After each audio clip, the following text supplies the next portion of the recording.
borrowed well over $26 billion in total public debt by the time they left office.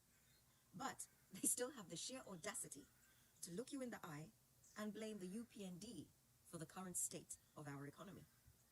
Welcome to the Zambian People's Pulse. I'm Tanya, Malama, and I have exactly one job, and that's to make you think deeper. Today we're going to dive into the anatomy of a debt. We're going to look at one of those exact loans that the current government successfully restructured just this month. It was a massive, staggering, suffocating loan, which we, the people of Zambia, will be paying back for almost a quarter of a century. So let's dive into it. Let me set the scene. So the year is 2020. The world is watching the UK-Africa Summit in London. But while ordinary Zambians are back home feeling the squeeze of a failing economy, the PF government was busy popping champagne and signing on the dotted line. They gleefully agreed to a massive deal for £244 million, which is roughly $291 million at that time. And they borrowed this directly from the UK Export Finance. And what was the purpose of this massive loan? Well, it was a contract. It was to contract NMS infrastructure to build 5 large district hospitals and over 100 mini hospitals across Zambia. Now, if you ask anyone from the former ruling party about this loan today, they'll point to you at the bricks and mortars and they'll say, yeah, we did a damn good job. And they'll demand applause from you. But I want to be fair, and I promise you that we will think deeper on here. We're going to look at some other angles. So, physically and medically, yes, the project delivered. Over 108 of these facilities are operational today, and they've brought vital maternity care, ultrasound stations, primary health, and access to underserved rural communities. Hundreds of thousands of Zambians rely on them. So if a mother safely delivers a baby today at the Tuvalange or Kaonga mini hospital, that is a localized, undeniable success. But let's talk about what happens the day after the ribbon was cut. Let's talk about the reality of keeping these doors open. Do these hospitals generate revenue? A little bit, through NEMA, as you know, our National Health and Insurance Management Authority. These clinics can bill for services where registered citizens walk through the doors. They also collect a small nominal fee from users. But let me be crystal clear. Not a single ingwe of that local clinic revenue goes towards paying off that massive UK loan. It barely covers the day-to-day bandages and the sweeping of the floors. The truth is, that $291 million loan only pays for the brick and mortar and the initial shiny equipment. The second the contractor handed over the keys to the Zambian government, 100% of the operational costs became the permanent, daily responsibility of you, the Zambian taxpayer. So to keep these 100 plus facilities operational, the Ministry of Health has to pump billions of kwacha into them every single year. And the reality of these costs is actually staggering. You see, half of the money vanishes immediately into labor, hiring and paying thousands of doctors, nurses, and support staff to maintain the building. The other half is swallowed up by the... Would you be surprised if I told you that while everyday Zambians are forced to buy their own malaria pills, the government is hiding a secret audit to protect the politicians who stole the free ones? I'm Tanya, Malama, and I have one job here, and that's to make you think deeper. Welcome back to part 2 of There's No Sacred Cow. In the first part, we established that demanding accountability doesn't make you a political cadre. We looked at the $50 million in US aid that was lost under the UPND due to systematic medicine theft. And we asked if the president's no sacred cows promise was actually real. Today we're looking at what appears to be a cover-up, because a hidden audit is exactly how you protect a sacred cow. After the US cut funding, President Hichilema's own government commissioned a forensic audit of the Zambian Medicine and Medical Supplies Agency by PricewaterhouseCoopers. The audit began in October 2024 and it concluded in August 2025. It's now March 2026. You, the taxpayer, paid for the audit, but you are still not allowed to see it. Back in September 2025, the Ministry of Health presented summary findings to Parliament. Thank you very much. Today we are hosting Tanya Malama Fuchs, an expert based in the United Kingdom, and I was playing snippets of viral videos on TikTok. TikTok is just another world, and Tanya's special short broadcast have gone viral, and she's quoted even by international media for a commentary on Zambia, the economic, social, and political issues happening in our country. And she's our guest today. I'll speak shortly about Tanya. She's already in the studio with me. But let me start with this.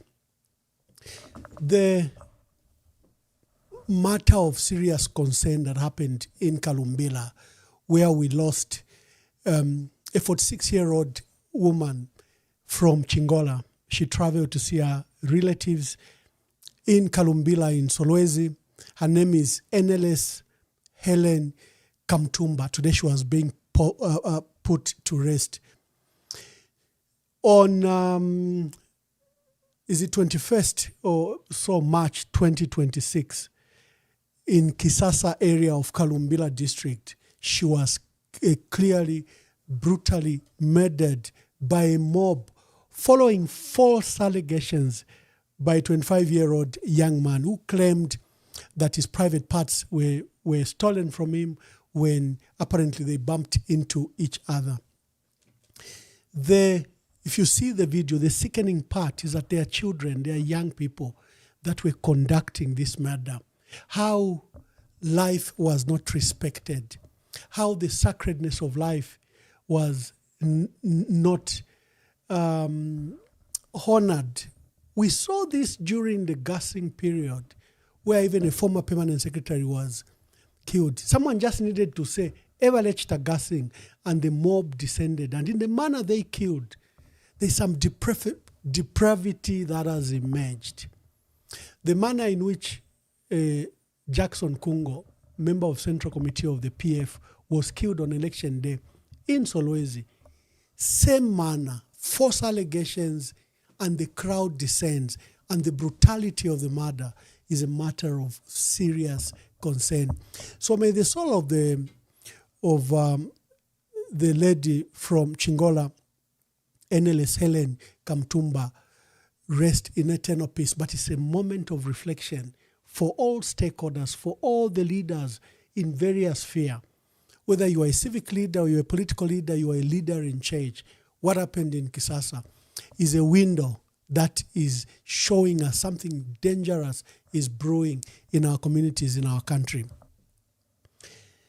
Today I'm hosting Tanya Malama Fuchs. She's a senior marketing strategy and she's a civic advocate.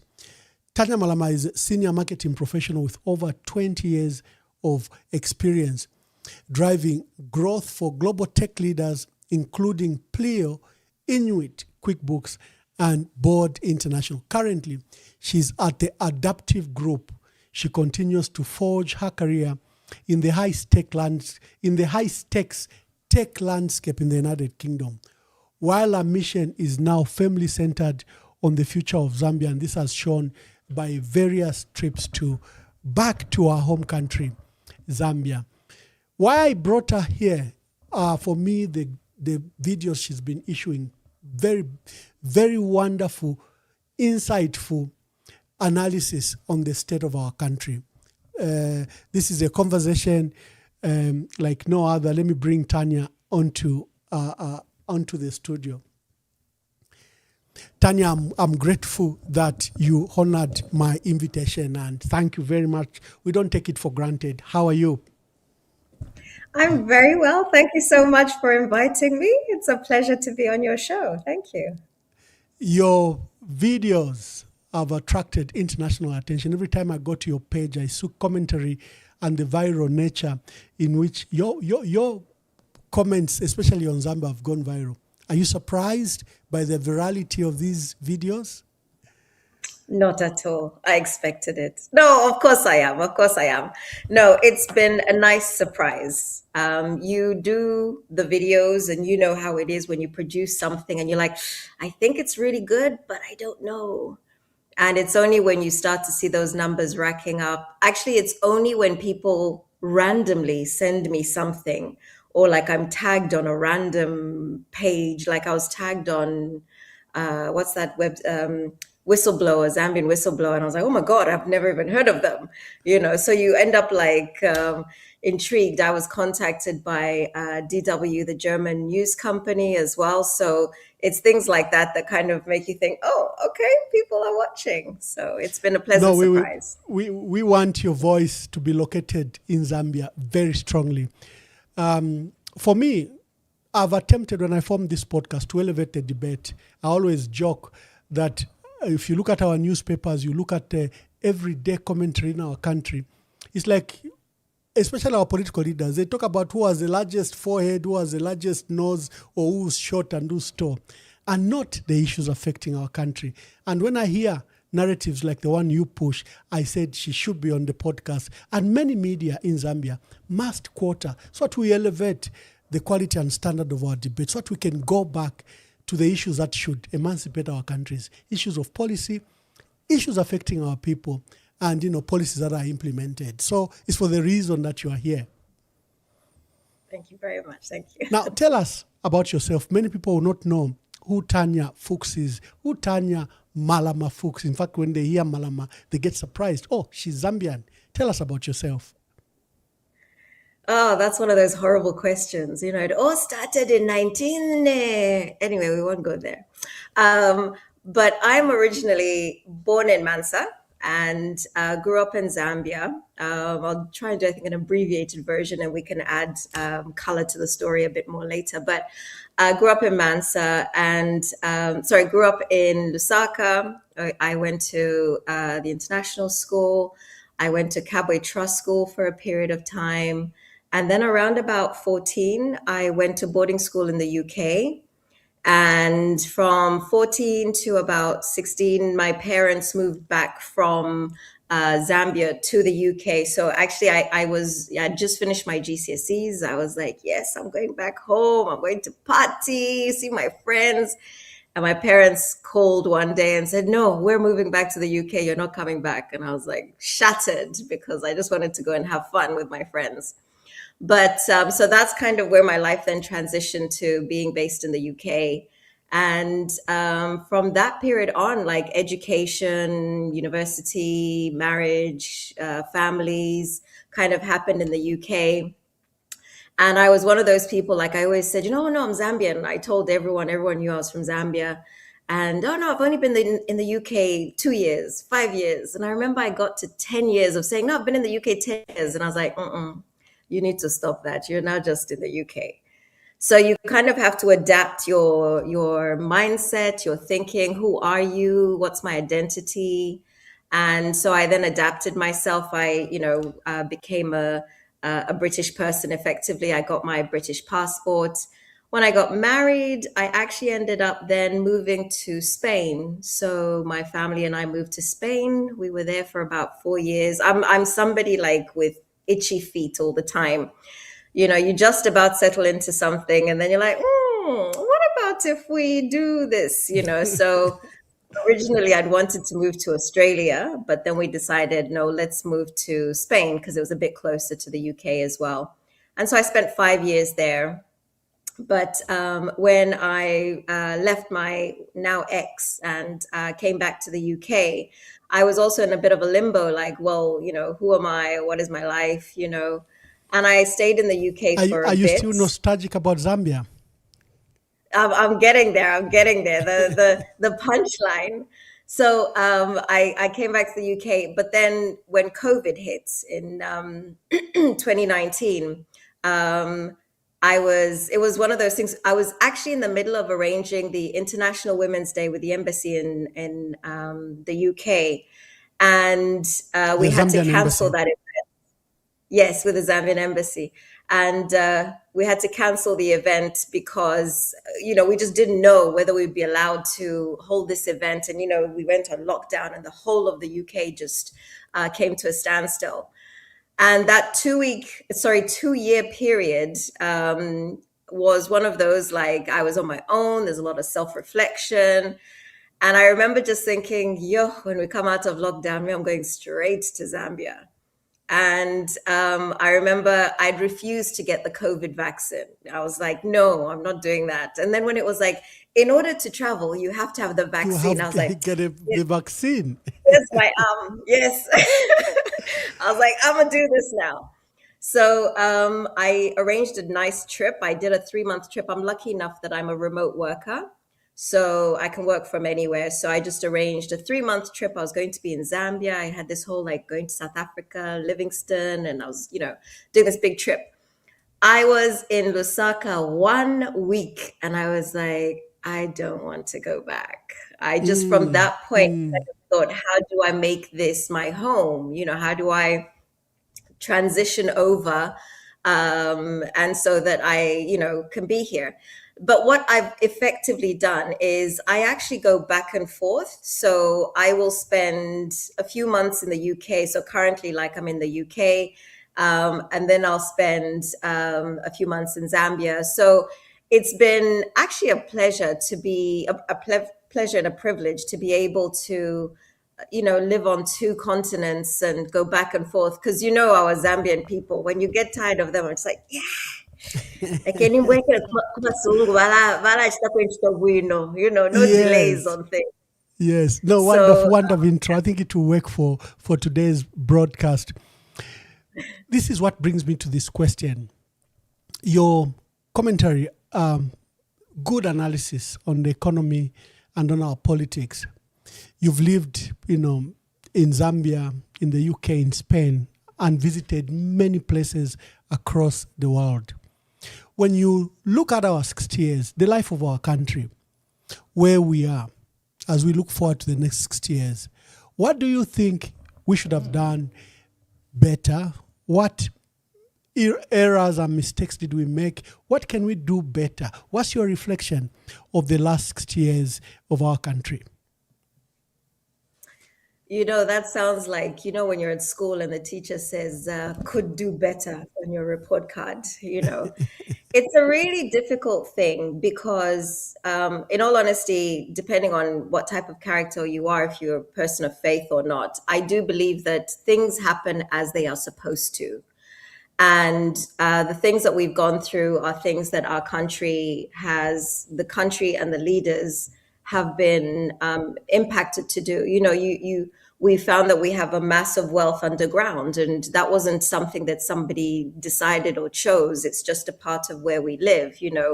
We're a landlocked country, so we have to do our exports very differently to how other countries are doing theirs. We started as a population of 3 million at independence, and we're now at 20 million people.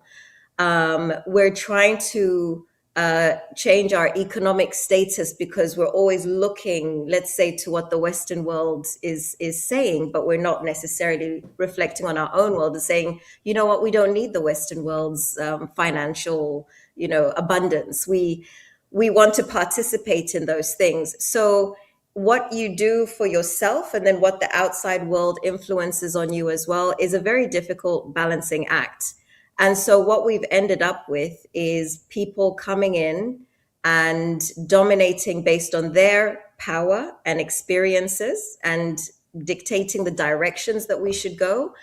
And the rest of the country has to fall in line. So what I think is more pertinent is it's easy to have a person of power come and influence and move your country in a certain direction, as we've seen with Trump in America. But it's not so easy for people to push back. And I think that's the problem that Zambia has had. Culturally, we're a very docile, well-behaved people. If you're when you have a CEO of a company speaking in a lot of companies in Zambia, and I've heard this, everyone else just agrees. But after the meetings, that's when they go, like they don't have the guts to say those things in the meetings, but they'll say it outside and they'll complain outside. And, these are the things that influence and impact what moves the country forward. And for me personally, I went through like a period of liking KK and then also thinking, nah, this man is not good for the country. But on reflection, I remember he was going through a period of time where he was looking at what his other, the other African countries were doing. And they were all trying to follow this, monarchy mode that was in the UK, which was there's a monarchy, they're there for life, And so a lot of the leaders were like, I'm going to be here for life, your Idi Amin's and, those people that wanted to hold on to their power. So you do what's a reflection of your time at that point in time. And the world changes and things change. And here we are yet again with yet another spin on, do we look at Trump and go, yes, this is the type of world that we want to live in, to be aggressive, to run on one point of saying, no, we're not going to be a war.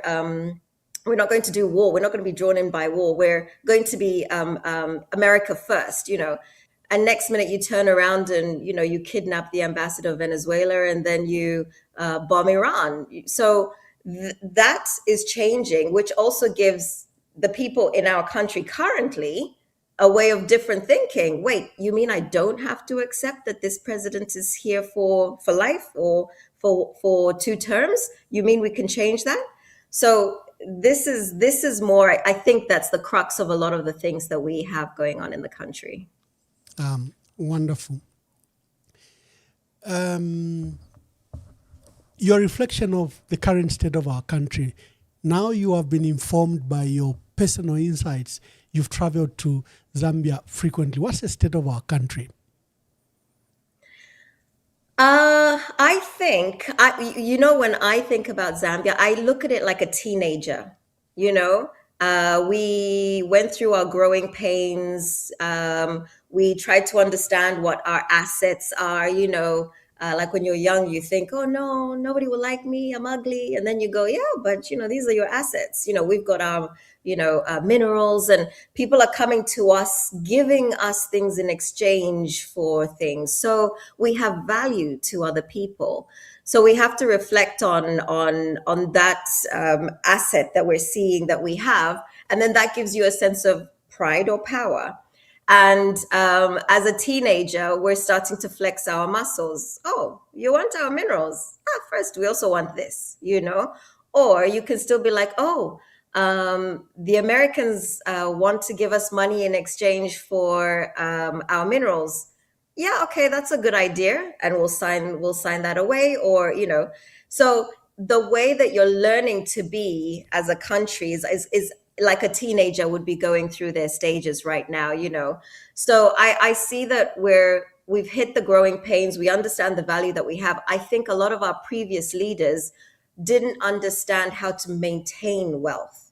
And so a lot of it was kind of given away. We allow these mining companies to come in and for reduced taxes. And you think to yourself, but if you're reducing the taxes, you're minimizing what's coming into the country for the people. We have a nation that's 60% still under the poverty rate, and only 40% of the people really pay taxes. So how are we generating wealth? How do we move from a low GDP to a high GDP when we don't have that type of population to deal with that?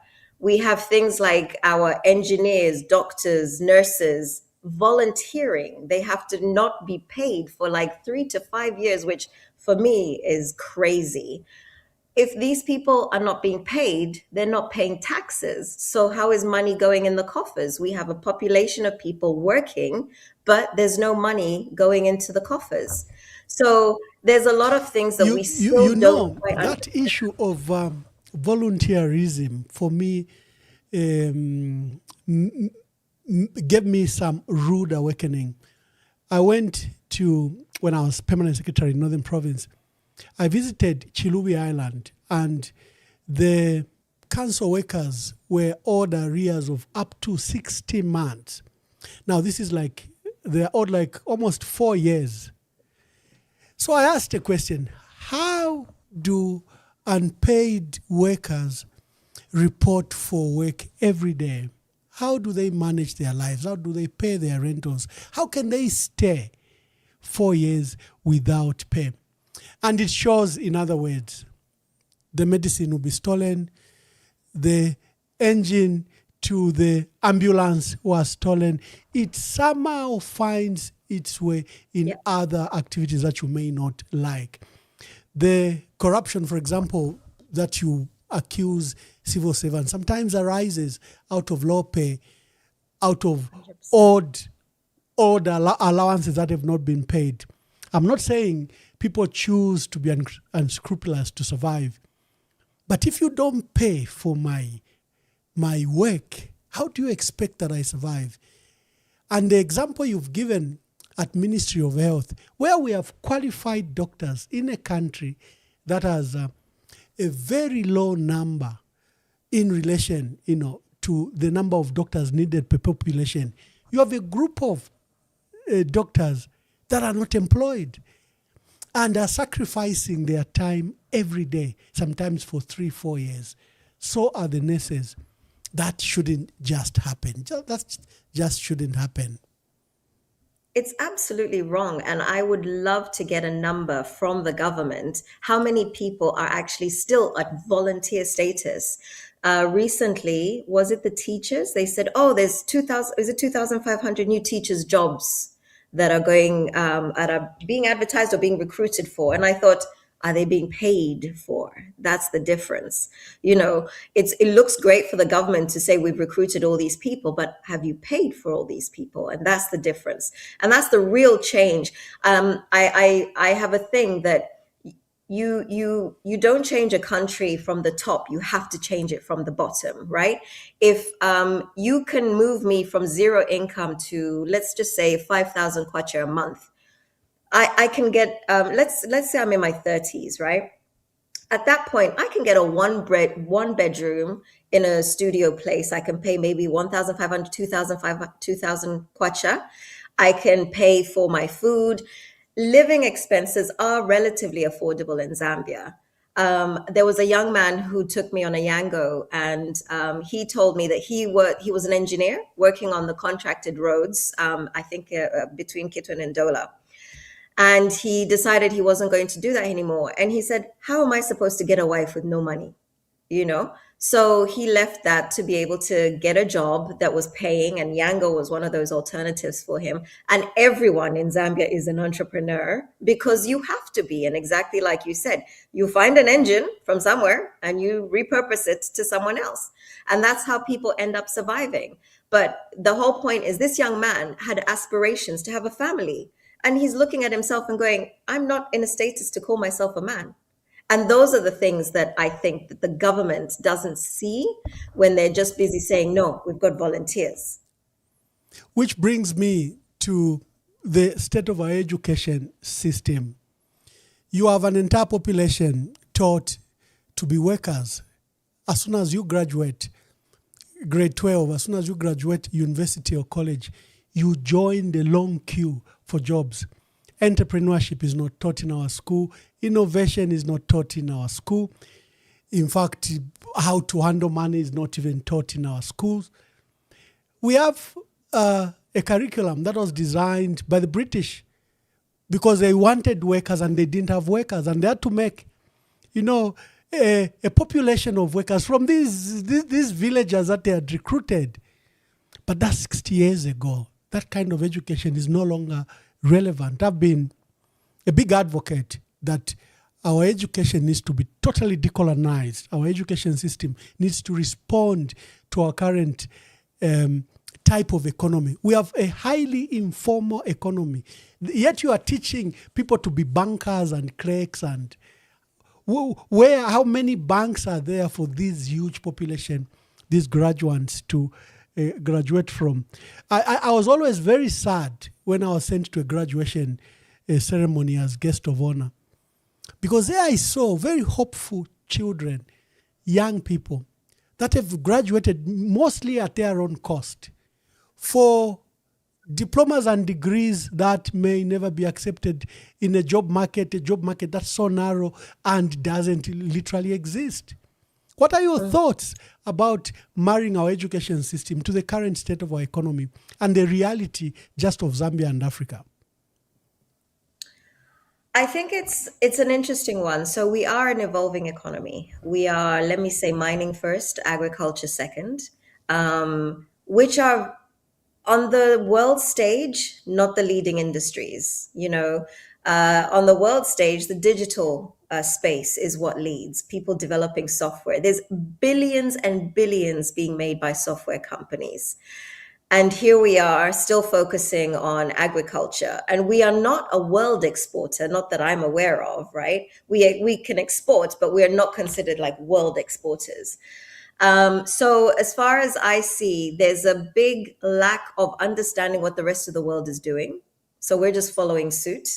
Science, like you're saying, science and technology have evolved tremendously. And yet our syllabuses in Zambia are still relatively dated. I will add, so my parents opened a school around maybe about 4 years ago now as well. So in Sumbu village. And my dad had visited a school and he saw the states. This school was being privately run in a chicken run. And he was just like, this, both my parents were like, this is not how, this should be done. And so they took it upon themselves and they'd already had a church building and they used this church building to then convert it to a school. So at the weekend, it was the church and then in the week, it became a school. And it was very funny on the one hand, because my dad would be so frustrated with the teachers that we had. But again, these people were coming with their certificates. I'm a qualified teacher. And he's just like, this standard is just, it's terrible. And I just said to him, lower your standards. But what I said also was that what you're doing is supporting these teachers to elevate their standards, because they're starting to see your expectations as the owner of the school. And so they will rise up to meet those standards. And the school now has 300 students. And if you see these kids, I mean, they're so adorable. They're so driven. They want to learn.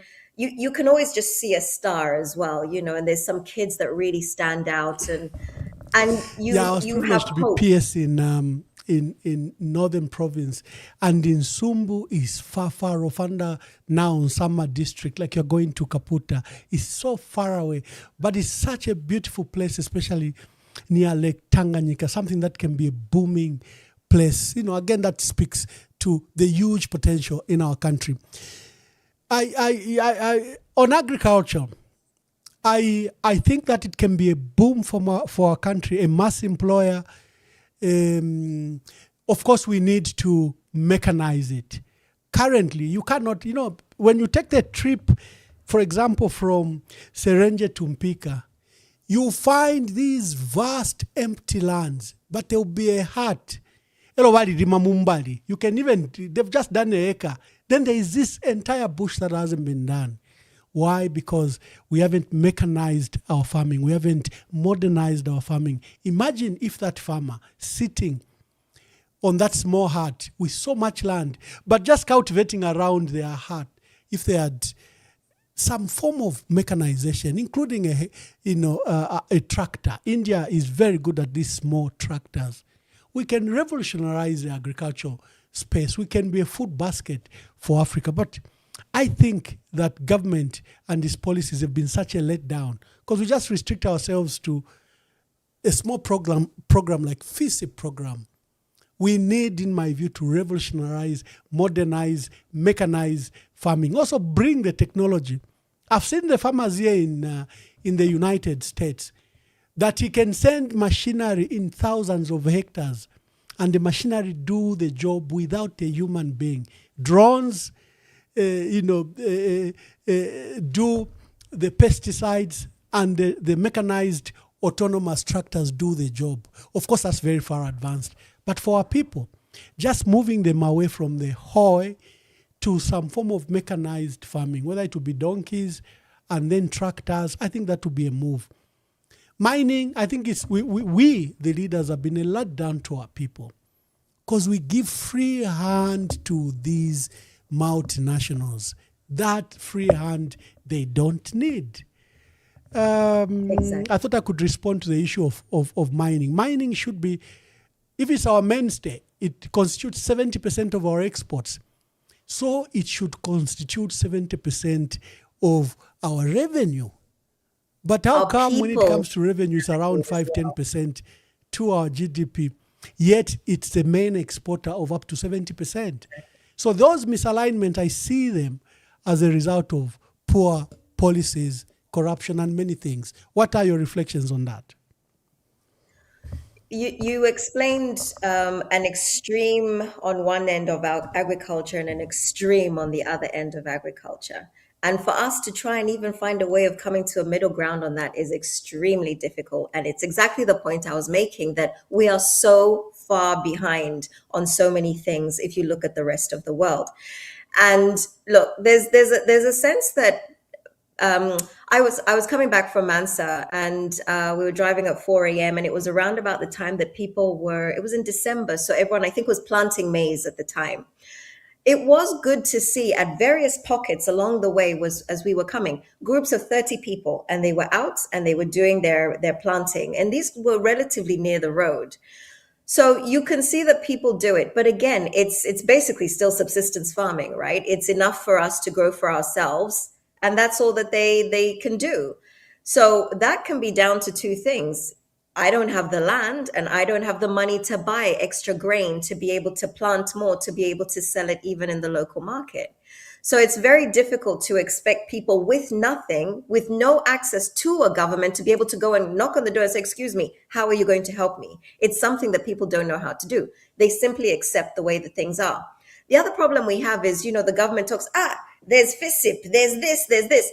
People don't know how to go to ask for those things. The people who know are the ones who know how to take advantage, and they are the ones who twist it in a corrupt way. So we've got a very difficult situation there.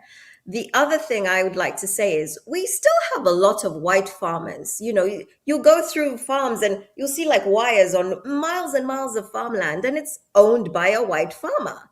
Why don't these white farmers do programs to help the local farmers plant their own things, or, like local communities, or to work with the chiefs in some way like that?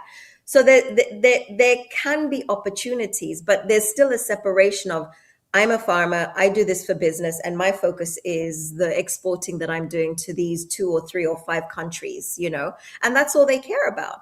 There's no, let me help the local communities to even have the farm next to mine. Let me take my section of my land, divide it up and give it to these farmers, and then I will buy from them what they produce. You can always try and find a way, but the problem is everyone is self-centered, making money for themselves. So that's the difficulty that we have in that sense. When it comes to the mines, I know a lot of people who are really trying to become the artisan miners, and they are being stopped. Or there's still a sense of like it's a rough industry, it can be quite violent, and you have the Chinese who you can say that they're going through the right routes, but they still are going to the artisan miners and saying, I'll give you this much, because they know a ton is $13,000, but I can give, this one $5,000, and then I've got it for a cheaper price. So how they manipulate the situation is the problem, and how the government exercises their support is also a problem. You can't just open a program and say, come to us.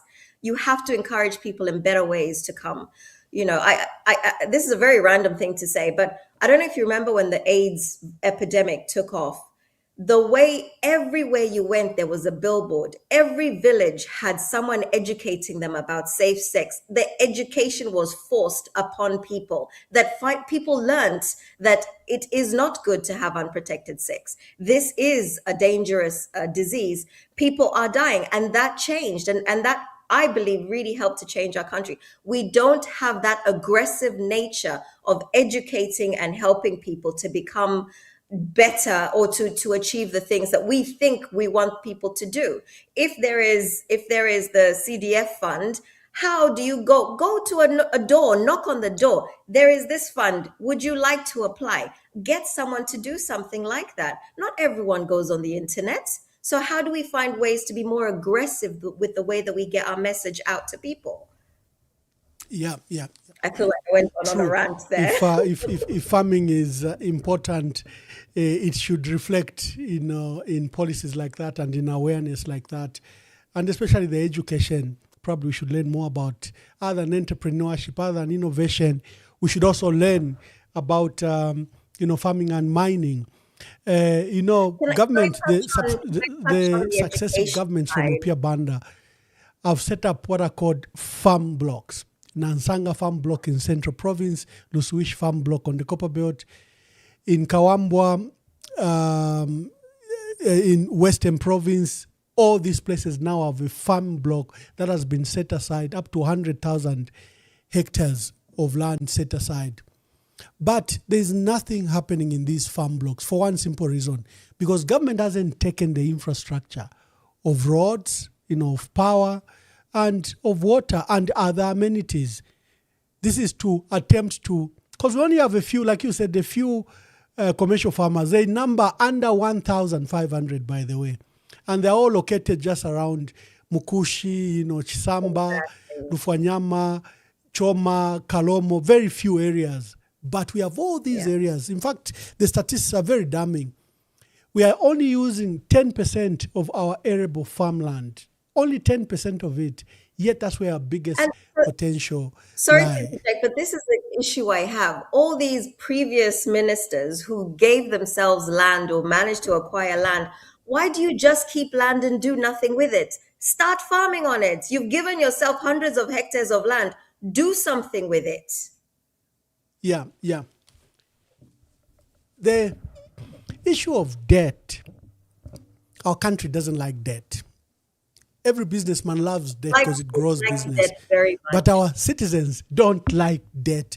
And you can forgive them, because in 1991, we had accumulated a huge debt of $7 billion, yet our economy was small, under $3 billion. Of course, now it's different. Our economy is far larger, and our debt, GDP to debt ratio is quite, it's not like it was in 1991, but our people remember the damage that old debt did. I played one of your videos where you were analyzing the issue of debt, and just speak to debt. Do we need debt?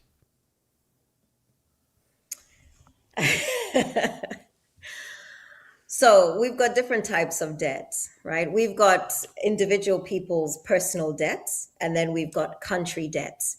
That 7 billion debt that you mentioned, you may recall it was a forgiven amount. Remember, it was around about when I was in the UK. And actually what happened was, in the Western world, people were starting to say, why do these African countries have such a large amount of debt? Is it not us that caused this debt?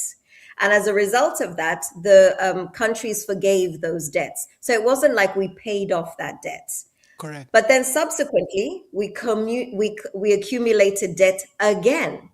And it was an easy way to get money for infrastructure, and to show the country, money, not cool a stadium, right?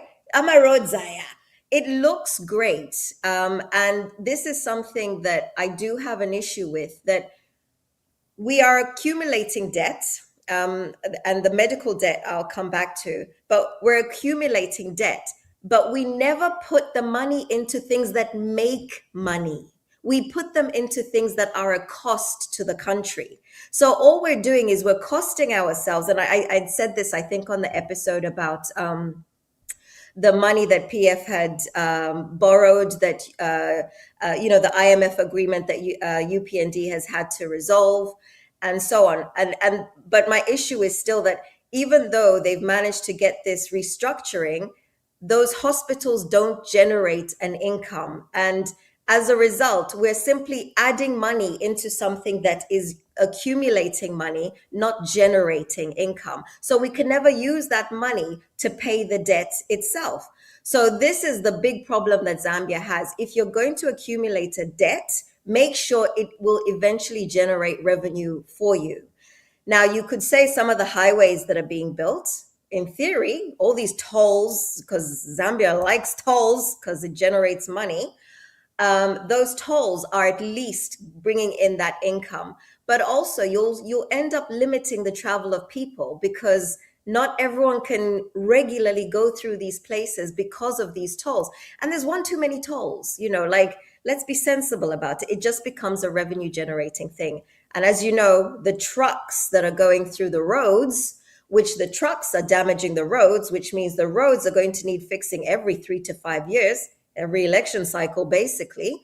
And as a result of that, we end up with these damaged roads and the trucks having to pay all this money every time they go through the tolls, but that money doesn't go back in the road. So these are the things that are costing the country as opposed to generating revenue. We don't have a railway system. I don't understand why I know we recently had the agreement that was redone. I think it's to improve the Tazara Railway. Hopefully we'll see some of those trucks moved into the rails, and the roads should remain for smaller vehicles rather than these heavy goods that are on the truck on the roads. When I came back from Mansa the last time, there was 4 trucks overturned, and we now are proposing a 24-hour economy. We're going to have trucks on the road all the time if that's going to be the situation. But so my point is, we have to generate income with these loans that we're getting, not simply just putting them into a hole where money disappears. And the same should be said for people's personal loans that they're getting. So I also started up a loan company called Chimpempa Money Loans, and I lend out money to people. People would ask me for money, and then it was like, why am I doing this for free? Let me make this a business. So then I started to lend it under the business name. And when I look at what people borrow money for, it's like, so 6 pin, so you're like, yeah, guys. So you've got people who want to use the money to enjoy themselves. But I've also had people I've got money coming in. Tanya, I'm glad that that you are in that space, and I have a very serious question there. Our public service workers are heavily indebted. They owe nearly everyone. Sometimes, they find smarter ways of ensuring that they get those micro loans. Sometimes they hide the details of their level of indebtedness because there are rules, but they are highly indebted. Since you are in the space, what do you think should be done? Really, because you have these competing issues. Our people really need access to finance. It's natural, it's normal everywhere. But in our country, it's something we are learning. First, you are either subjected to the Shylocks, and in the normal micro lenders and lenders like yourself, there's just this difficult space. Just speak to that and how we can resolve the crisis of these overburdened loans that our public service workers have. It's understanding how to manage money. And you said it earlier, we're not educated on how to manage money. Everybody has been through a stage of, I have taken out too many loans. It's very important that I pay for this, or I pay for my wedding, or whatever it is that people want to pay for. But the problem is borrowing in Zambia. People like to borrow, but paying back, it's like blood out of a stone. Now, one of the things I found, which I'm trying to educate people on, is, for example, I'll give you an example. A young lady asked if she could borrow 40,000 from me because she was opening a nail business. She was moving out of working for someone and she was going to open her own shop. More than happy to help her. She's my nail tech. I love her. So I was talking to her and she was like, Madam, I'll pay you by the end of the year. So this is October last year. And I said to her, when do you think the place is going to be open? December. Okay, so you think you can pay me in December when you're opening the shop? Does that make logical sense?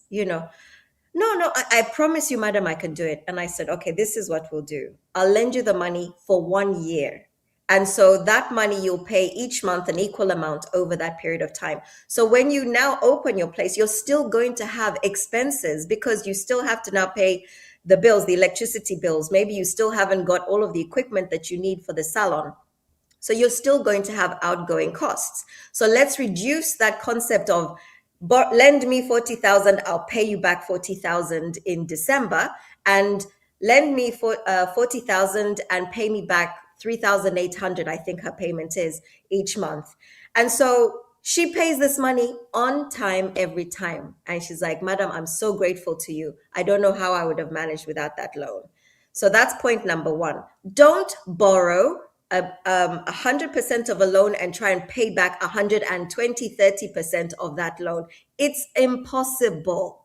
Ask for a payment plan over a period of time, 3 months, 6 months, whatever it is that's manageable for you. So that's what a lot of people don't understand in Zambia. And I don't know if the loan sharks, if that's also the model that they take. But the other thing I've done is a low interest rate. I charge 12% on the loans that I give out because it's a realistic interest rate. And then spread over a long period of time, it doesn't feel painful.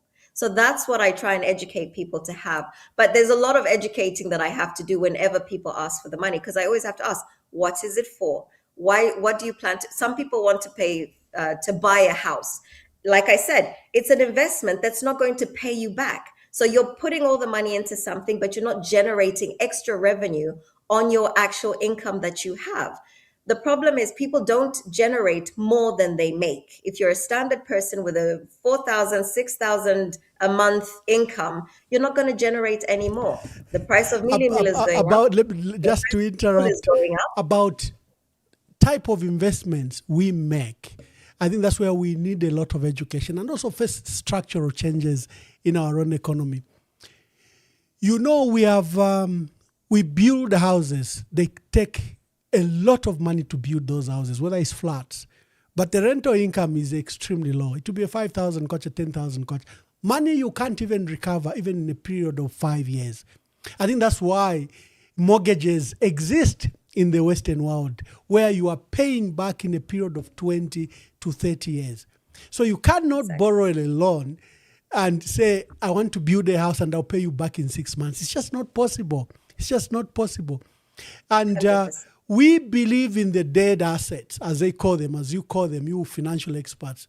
Because if I have a house, I would rather spend 2 million in that house and live in it than invest that money, for example, on the stock exchange, because I don't have the financial education about it. I don't have the financial education that instead of taking this 2 million kwacha and buying bonds at central bank, which would pay me maybe more money than rental income, I don't have that education. So kula fiemi dadada. So I think there is a lot of things that need to be done.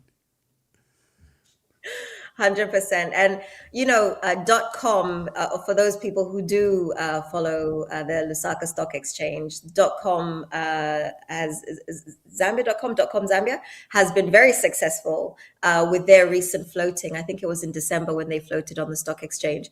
So sometimes you have to self-educate. Just see what other people are doing, what they're talking about, and then try and follow those models. Obviously, be careful with scammers as well, but there are opportunities out there to invest in other areas. But I always say Zambians are me too. Me too, I want to do a tomato farm. Me too, I want to build a house. Me too, I want to buy a farm. They don't actually have business acumen. And so in the end, although they do it, it never works for them because it's not their actual mind process. It's not, they're not educated in it, and they don't self-educate as well. That's another big problem. People want someone else to answer their questions for them, but they don't self-educate. Like, okay, if I'm about to go into this, I've never built a house before. I've got a small plot of land. How do I actually build? How much will it cost me to build? What type of home do I want to build? Do I need foundations? You know, what they'll do is kind of pass it on to somebody else and hope that that person does it in the correct way for them. And we know Zambia 9 times out of 10, someone will take half of that money, steal it in some way from you because you simply hand it over with no self-knowledge. You know, so you have to be firmer, self-educate first in whatever you want to do. Self-educate. There's knowledge everywhere. You know, YouTube, all of our new AI apps these days. You know, simply put it in. I want to build a house in Zambia. Tell me the top things that I need to be able to do in order to achieve this. If I have a budget of 50,000 to build a house, tell me what I should do first. Gemini will answer all of this for you. So self-education, I think, is a key thing. We cannot always rely on the government to help us. They will do the basic requirements. They'll do the minimum of you've got basic warmth, and it's like Maslow's hierarchy of needs. You've got the basics. After that, you're on your own. You have to self-educate. So Yeah. Before I open phone lines to see if there are questions for you, and my audience, of course, is highly politicized. They like the heavy politics, but today we are different with Tanya. She's giving us perspectives from a very, very different angle. We have a nation that lies literally in a perilous situation. We are at a crossroad. We need to make defining decisions for our country. The Human Rights Watch International just released a report in New York just the other week. The picture they painted is a very dire picture in their country report, that we've descended to an autocratic state. You have a leadership that has hijacked institutions of democracy, the police, the judiciary, parliament, the Electoral Commission of Zambia. There is doubt whether Zambia will have, free, credible, and fair elections.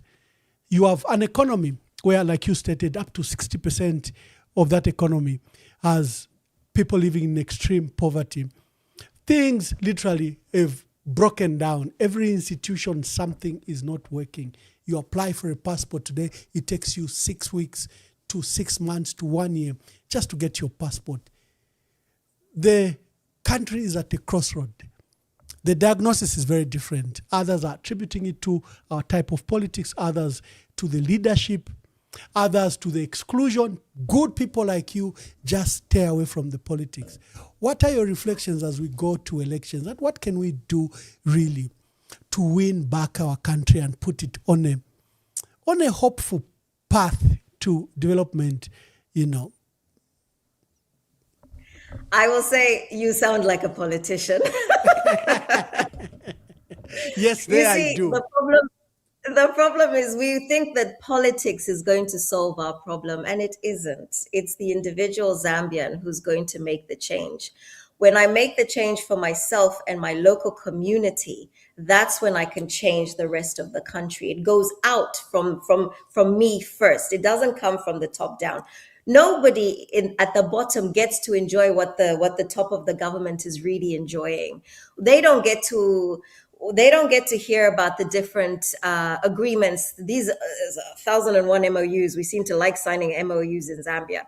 All the MOUs on the new business opportunities that are coming in, all the new MOUs on loan agreements, which we don't get to hear about until the contract is signed. We don't get to participate in it. All of those things don't get down to the people until that agreement has been signed.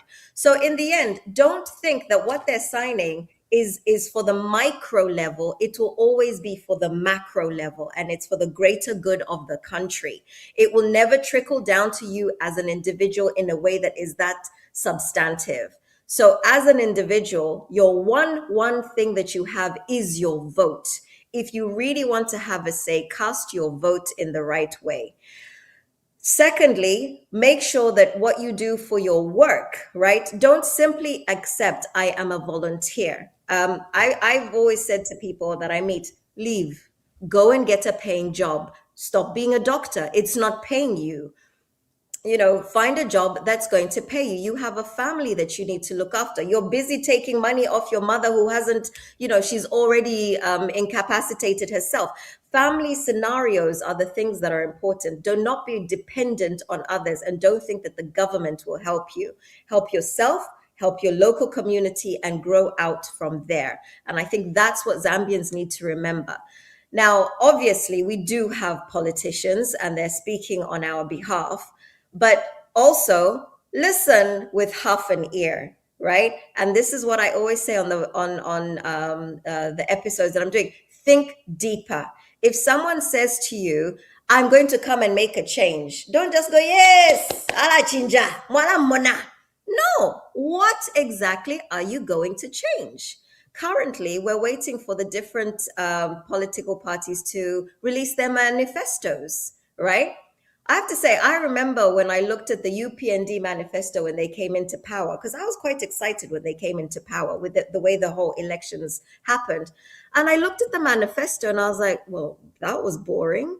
You know, it's like you say the same things every time. We need to raise people out of poverty. We need to improve our mining and agriculture sector.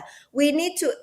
Yes, we know all these things. You've been doing that for the past 30 years of political parties. Come up with something new and innovative. Look at how other countries are doing it. What is the UK doing that's different? Look at America. I mean, you know, Trump has taken over the world and totally gone against everything. But he did have that 2025 plan, which everyone ignored. And here we are now seeing the outcome of the plan, the Project 2025. And now we're seeing the outcome of that plan. So you have to be able to think further than just, I've cast my vote. The other problem I will say is, which I called on the episode, belly politics. Tanya, the narrative has been spoiled by, you are right, by us the politicians. Everyone is saying, sit down, I'll bring you a job to your doorstep. Yeah. Sit down, I'll bring you fertilizer to your doorstep. Sit down, I'll bring you a road, a crossing point, I'll create a dam for you.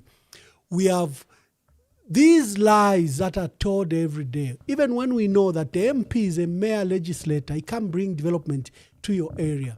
But we've allowed our politics to evolve into making our citizens inactive, where our citizens look up to government for everything.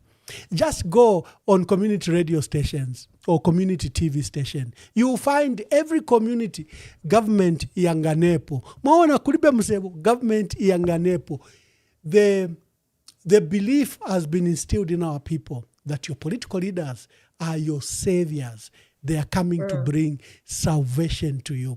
When in fact, it's supposed to be upside down. It's the citizens, that should deliver that change. That should ensure that things are done in our communities. So I agree with you on the narrative there, that our people, we have to append the narrative. The work is with the citizen, not with the leaders that come to clearly tell us lies, and then we believe those lies. And then we get annoyed that they didn't deliver on the lies that they gave us.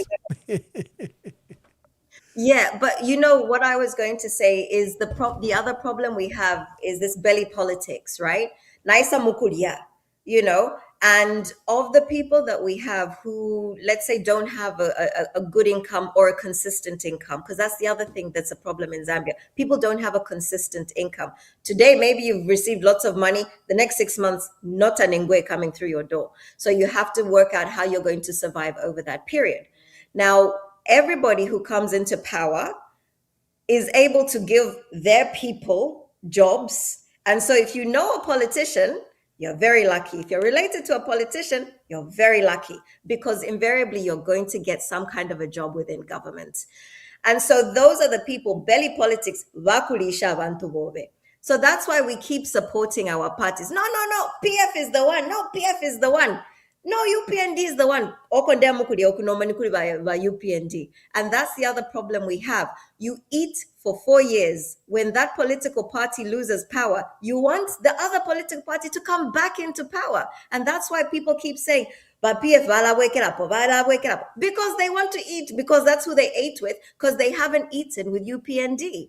And so this is the problem that we'll have. When UPND is off the throne, the same thing will happen. Wake it up, UPND. Because that's who fed me. Don't rely on your political party to feed you. We need to get the jobs to the people. We need to allow them to self-elevate so that they know, I'm not eating off that table anymore. What I want today, and I said this in my last video, I want sewers. I want drains built in my community. That's what I need. I want my house. I'm trying to upscale my house, and my sewage is going outside my house. Why? This is 2026. Why do we not have sewage systems in Zambia? Yeah, wonderful. My last question before I invite callers, and callers will be able to interact with us. I will not keep Tanya for a long time. So if you have a question, you should begin your calling now if you have any question. Your dalliance with politics. Are you going into politics? Are you going to participate in any constituency? I saw your dalliance with somehow with UNIP. What have you decided to go into politics, or you remain an expert and a commentator? I was going to do a joke and I was going to be like, I'm running for president because everyone is running for president, you know? So no, the reality is that I know I am not equipped to run a country. I know that a lot of politicians are not equipped to run Zambia. And that's part of the problem that we have. That I'll say this, I don't know if you recall, I remember when UPND came into power, everyone was new dawn, finto. It took 2 years, I think, and everyone was like, what are these people doing? And it felt like they just didn't know what they were doing. There was no momentum. We didn't understand what they were doing. Those who used to eat before were not sure if they could eat, so everything was quiet. And the reality for me is that we had a lot of inexperienced people coming into power. Now, if you've never had a job before, a proper job, and if you've never run a country, let alone run a business, you know, if you've never run 2,500 hospitals or 15,000 schools. Tanya, just or hold even- it. Just hold it. Some calls are coming in. Callers, please call. We are hosting Tanya, and let's hear your views. Hello, caller. Please tell us your name and where you're calling from. We are hosting Tanya Malama Fuchs. Make your contributions. Thank you, Ambassador Mwamba. This is Nyangwe Dani. But Tanya, today is a good program. It's good to hear ideas, and your ideas, what you're saying, fiamano. I've always said it, and this is always what pains me. 62 years of independence, you still have people staying Manganda, Tabakwete, Amapetra train, they don't have access to good water. And from your program, what I've heard is like, what this government that come in, then at the end of the day, they make us believe that they are the ones that can improve our lives. My question to you, Tanya, I just want you to ask and say something. What, in the 5 years of the UPND government, what they have done for Zambia, so that even if a next government comes in, they should follow on those ideas? I've liked this program, Mwamba. Tanya is giving us so many good things that we can do and implement back home. Thank you, Ambassador Mwamba. Thank you very much. Callers, if you have Tanya, I'll throw that question to you quickly. Thank you so much. That's a great question. Thank you very much. And thank you for the kind words.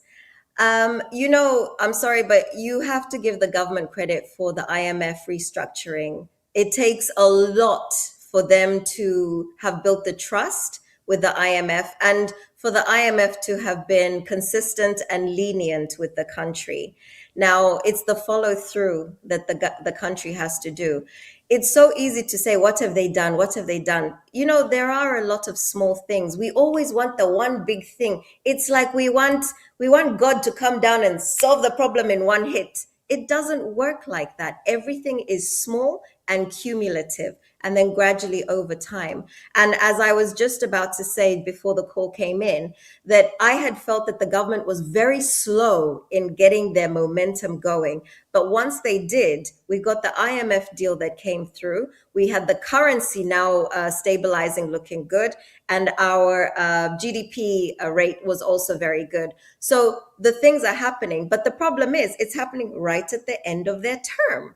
So the problem is, as people, we go, Nishwachitile. But we haven't seen that work that led up to this situation. And I've always said that I think this party should actually, UPND should be given the next term, because the following 5 years is when they'll see the culmination of that. And I say that because of this.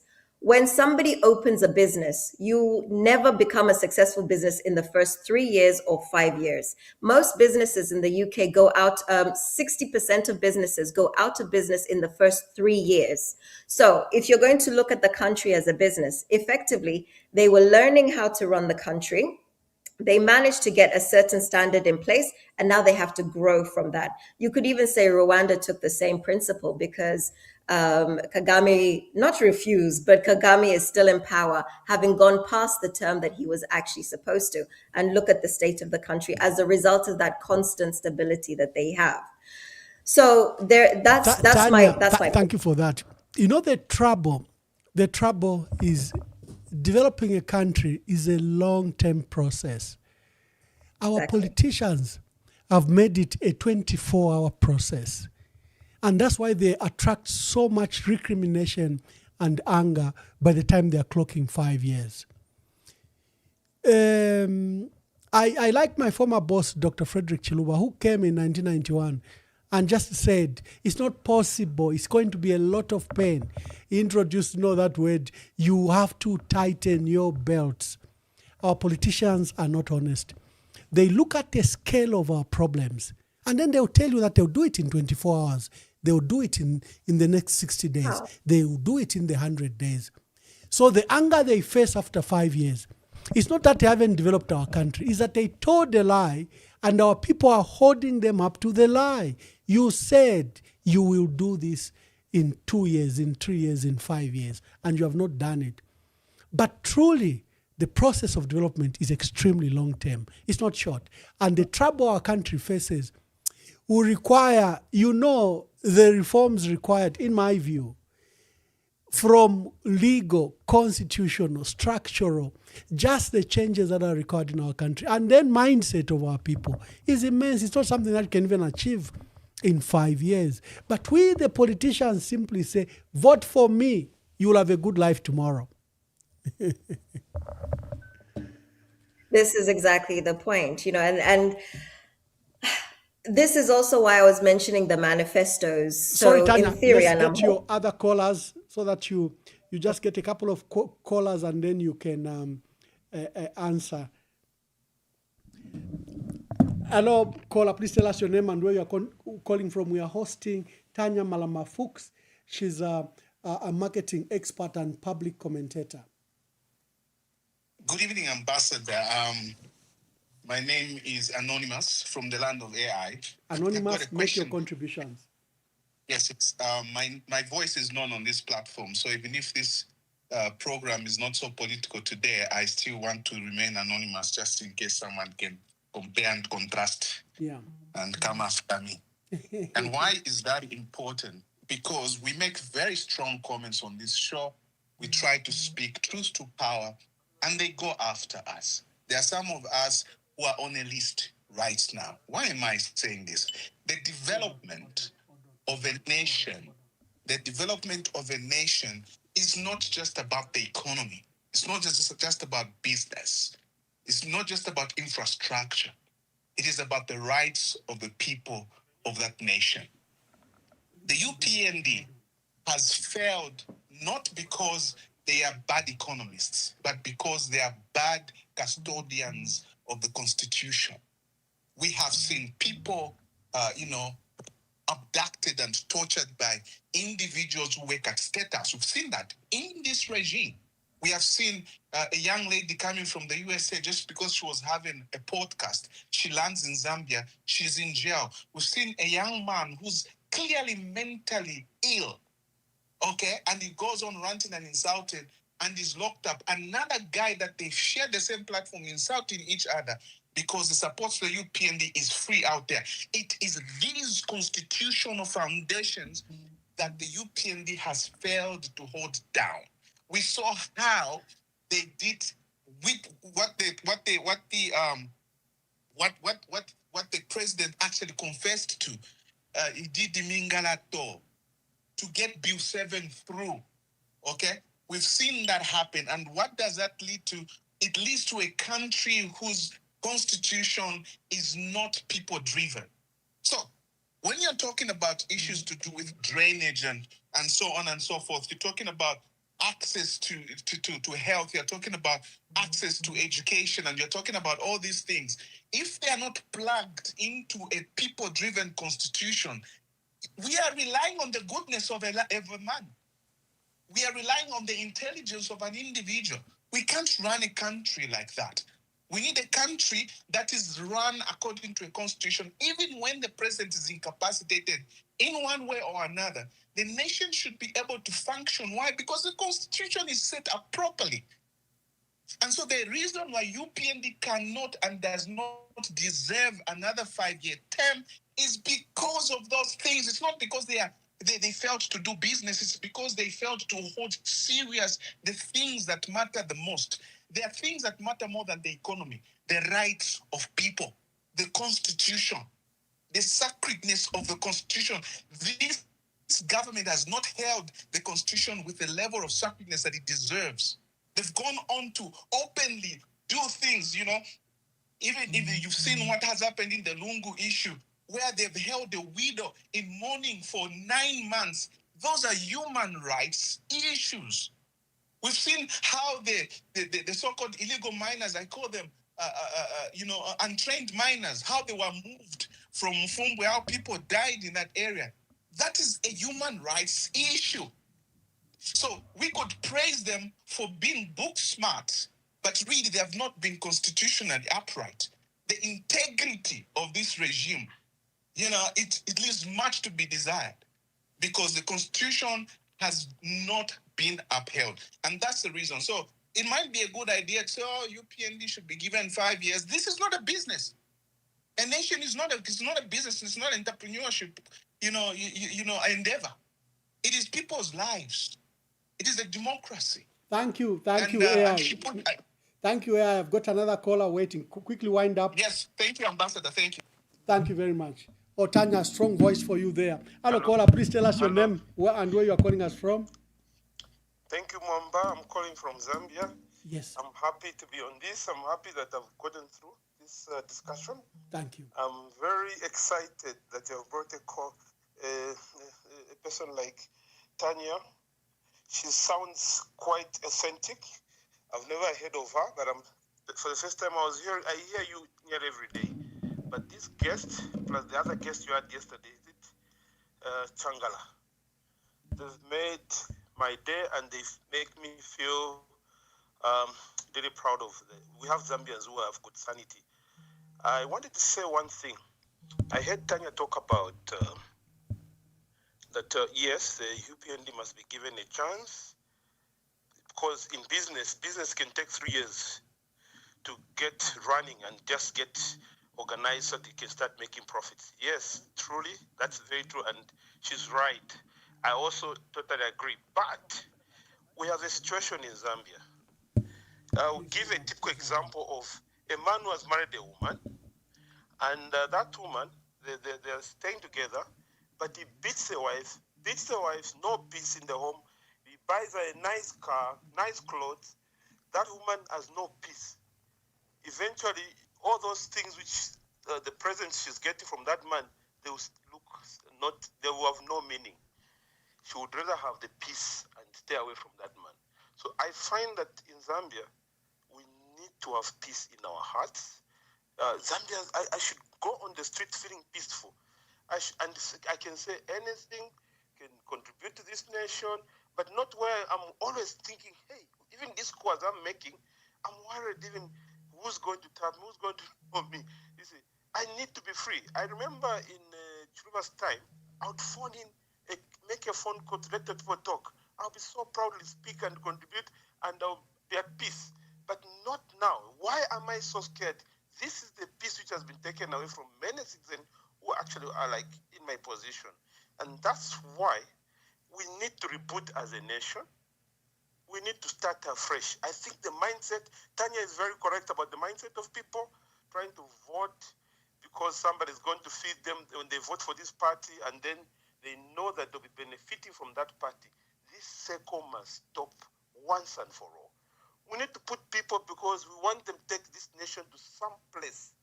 A place, I'll give an example, taking us to Canaan, not taking us to Egypt.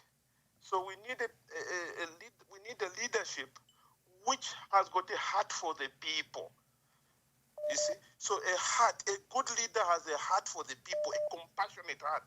I'll give you the greatest leaders we have ever had is in the Bible. Jesus, when he came here on earth, he provided good leadership. He fed people, he healed people, he had compassion for everyone. Even when the 5,000 came, he fed them and then took care of them. But again, he wasn't just interested on feeding them. He showed them the way they should live. Thank so you. we need a leader. I with think a your heart. point has been made very clear. I like your Yes, analogy. yeah. I like your analogy that this government is like a good husband who provides financial benefits but is an abuser. Tanya will have a go at that. Hello, caller. Please tell us your name and where you are calling us from. Hi, Ambassador Mwamba. Good evening. Good evening. Good. We are hosting Tanya Malama Fuchs. Make your contributions. Thank you. Great to have you, Madam Tanya. I just have a question for you. What is your comment on the killing of the woman in Kalumbila? And then also, what is your comment on the effect diaspora has in restoring the democracy we have in Zambia? I'll comment on that, on the Kalumbila incident. We have seen the killings in Northwestern Province, and myself, I blame this on because Northwestern is the province that has been left behind. Despite it being the new copper belt, the wealth is coming from there supporting the country, but the people are left behind, just killing a woman brutally. She's not the first woman. Another 2-3 people were killed. We saw also the police kill people in the same province. And we see police swinging action for political activities and to curb so-called illegal miners. But where are the hundreds of police who are hired when they need to protect a woman's life? On the diaspora, you being in diaspora, I think you should join voices with people who are calling for change, because this government, out of the 10-point plan, they have only delivered one point, actually not even at 100%, which is education. They have delivered free education at maybe 30%. So I think it is the duty of diaspora to hold this government accountable, because there is a cyber law.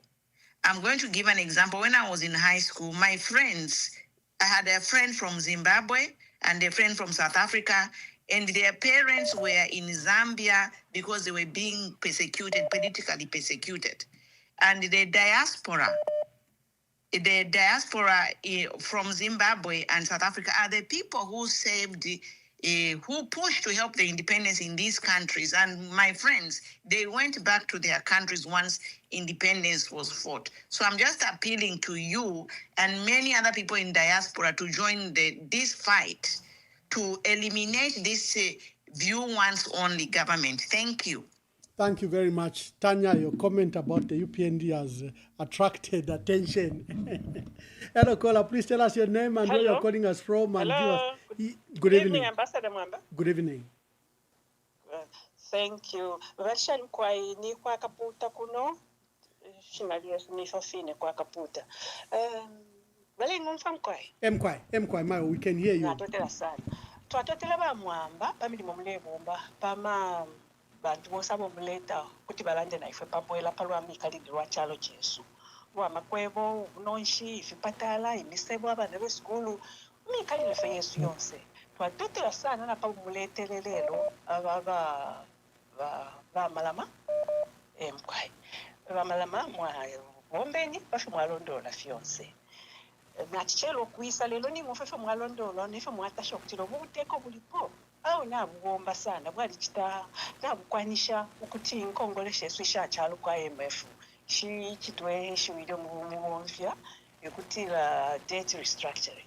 Uyo debt restructuring ba Malama ukesalipile shinkongole lyaba suspended nimi umfa kunta shikulo mwatufunda ya business for doing kongolo konoko ndefo yakono kuishiba business yenu kwa kuti nafuza kutwaisa kongola ba Malama ishinkongole shili suspended pali imyaka yonse shikesa ambo kulipirwa nililali makwebo nshiyali muchano ayakatwafu kwisa alipire shinkongole yo myaka 25 or 50 years nishaba nabandi nabe shikulu bandi nabana babo ebali ponomba kachalo elo inkongole isho nena kulunkasha nalisompola ko panono bena bakesa ashikontorola shani bamalama namulandirwa kutila mwalifishi befintulwa makwebo na economics na findiko bamalama londolo lenyifi ya debt restructuring shinkongole shi suspended panyanga yakuti shikesa alipirwa n'abaana n'abeshikulu besu panti tulemo lolwa mikoti onkuba na fyonse file imbwa mukyalo na swejila ichiyonse mwasanga katukwetemo ulubali ikyalo tekirekwata mu bunonshi ama citizens bavota bonse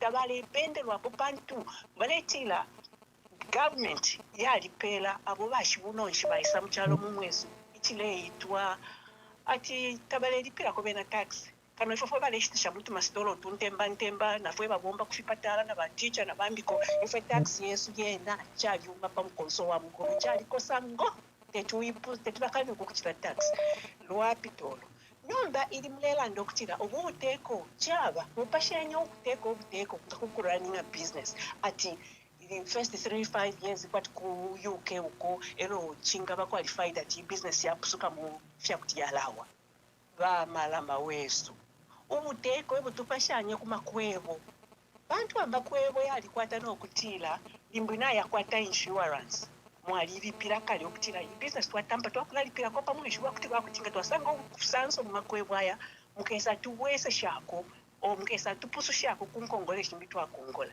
nomba ubuteko na bukwate fintu isho bwate nako nomba pela kakato pakuri pali debt restructuring nomba ingezi parliament yangalirwapo musango yangalirwapo because mulanda mu first 5 years that bakwanisha okustafyos but na bakwanisha okutobolola parliament anymore lecho muita legislature na judiciary na executive fyonse fili mkwapa kwa muntu ba malama the person that have heard you sound that thing mfilo kutimwana bwino that ukutobolola legislature na judiciary na executive na bakwanisha muri 3 in fact 2 years eno mwene ni kintu chimbi change opposition nga kola fie da pweshisha mchibe magana tina ndeshi mwalatira na mayo aletukana kwa computer no mchibe mbaletira nga watu tetulande po balekwe batifyantikisha omwela so ba opposition tabako tekufyantikisha ebalefyantikisha ba UPND kufika fenga uliaka umulubendo wa provincial youth chairman wa kusolwezi ule watukire balungu fyaba tukire ati bring him over here tukese mchita circumcise banduko kulusakata mchitefi. You see, when we speak and culturally, public circumcision, but in Pafma towns, imitundu yapsana mu Zambia, kumo circumcision tatulupula, tabalupula. But Japanese culture, yes, kumoswete balalumula. Mwebe nakaputa, puisi sishe nama phone ya If I want to take 2-3 calls, then I allow Tanya to. But I think your point has been made very clear. Matotera nomba na chafo kupepsha ko bamalama okwebati batukwekese shepo apo bachira fundo lwanko uba kutuwa poke nkongoli okuno okuna bene balande fabela 12% ivyo ni kwisa winga bachitira access mkwa. Okay, I think so. I think she wants na mumlefu aikwa chachine. Yeah. Hello, caller, please tell us your name and where you're calling us from and be brief. I'm calling from Zambia. I'm Didi. Didi, make your contributions quickly. Bamalama na tufofo baturangirira ifo batuweba ifo balanda nokuba tutupele chance ubuteko obu bamalama ifwe nino bamalama ifwe nino bamalama na tupita mukupakaswa imwiri mtamule pakaswa mweba nensu mule eryoko tamule pita mukupiba mukumona ati lero balayikata oyu talande uyu nangu nafi bipanifo fini bamalama roads nayo naika aya le bombela ne bapanga toget bamalama roads nayo naika the whole Zambia tapari road iri bwino bamalama mwama road yali fe bwino bamalama kuchuponga wafiro kubomba bwino nangu bakupa wafiro ku control efintu kuli wanu ye nangu 1 month balatamfia tete tuwekesha pona kabiri ababa yufi bali tubika mukutapata mukupita mu bwafya nabene bali yaikala bakankamana bamalama bayufi bali tina ati nga kyali nifi nga tatwaisheshi takwaba ko bamalama constitution yo bakasaula ku register moya mukula chichunganya takwaba ko bafuna opposition mi party ikulu mwe mule tungulule fintu mwe bo muri kunu mwe control kwa tuyunga ima kamwikatireni ko airport bamalama ala muri kutapata muno tulefu abale abakulu baleetitokwa kikube katebo tulefu abakontola kintu nishibale bakitira firia nishibale mukuchinjishira ku register nga kuli amashina kuli abale mukukitatempa nishi judiciary irubene. Yo, thank you. Mwai pusha my question. Mwai push. I think now I want to take just all the calls in quick succession that she can answer, and then we wind up the program. Hello, caller. Please tell us your name and where you are calling us from, and give us your contributions. Good afternoon again, Mwamba. Good afternoon. This is Dr. K. Dr. Kalonde. Yes, Dr. Kalonde. Make your contributions. Yes, I'm very I feel like I'm a bit disappointed that our guest today seems to be, anyway, our perspectives and perceptions are different. Praising a failed government in so many ways. I would start with the debt restructuring. Debt restructuring comes with a lot of implications. Yes, one of my sisters has mentioned this from Kaputa. Can you believe someone from Kaputa understands what debt restructuring is better than the guest in terms of awe doc mwilande fyo chindike niko wa guest wanja just make your views. I protect my guests. Okay, nalande for ichiri kumutima. Yo lande ichiri kumutima, but please respect my guests. The calculations here, debt restructuring, are very detrimental to the future of the country. In terms of percentage, in terms of how much we are going to pay as interest, and who's going to pay. As she mentioned, you know that our minerals that are supposed to be the source of paying debt are no longer in our hands. How will these children pay for that debt? Then there is also an issue of our freedoms. Mwamba, you can have every freedom that you want. You can eat fianso from the fire. But if you don't have the right to talk, to speak, you have nothing.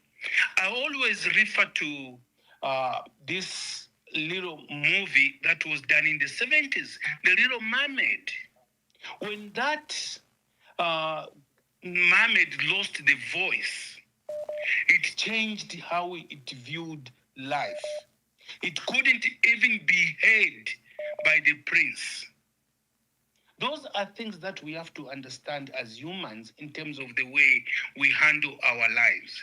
Taking away our freedoms, I'm telling you, it is the worst thing that has ever happened to a Zambian. And we shouldn't take it lightly. We should not take it lightly. When we start seeing people running away, scampering from the country, there must be something wrong. And I'm not going to praise that government, regardless of what I do and who I am. I'm not afraid of going to Zambia, but I feel at any time I can be a victim. Any of us can be a victim on trumped-up charges, and you know what? We lose our rights, we lose our freedoms, we lose a lot of things. Even the economy that we are building up for our children can be lost in such circumstances. Thank you, Doc. Let's not praise the wrong. We must be able to say the truth. And I always let me just mention one thing. Please, look at what Dambiso Moyo wrote in that book. Giving you few coins because of CDF is not going to make your life change. Get your rights and your freedoms, things will be better. Read Dambiso Moyo's book. It's very important for us to understand where we are going. Thank you, Dr. Kalonde. Thank you. From Montreal University. Hello, caller, please tell us your name and where you are calling us from and make your contribution. Be brief, be brief. Hello, caller. Livingston. Oh, Vamwa from Livingston. Yes, quickly make your contribution. Thank you so much. My greetings to Madam Malama Murishanu Kukuwa Sunguko. I followed the program, and she has got so much wealth of information, especially on debt and management. But first statement, I know she's not a politician, but maybe we try to help each other in bringing reality on the table. Malama kuno ku Zambia kuno takuli kumfana buno takuli unity. Mu Zambia muri mwenso abantu abakwata mwenso. Mu Zambia muri nsala. Mu Zambia we have a lot of challenges that have resulted due to mismanagement of the economy. Ngamuna minerals to akwata Malama.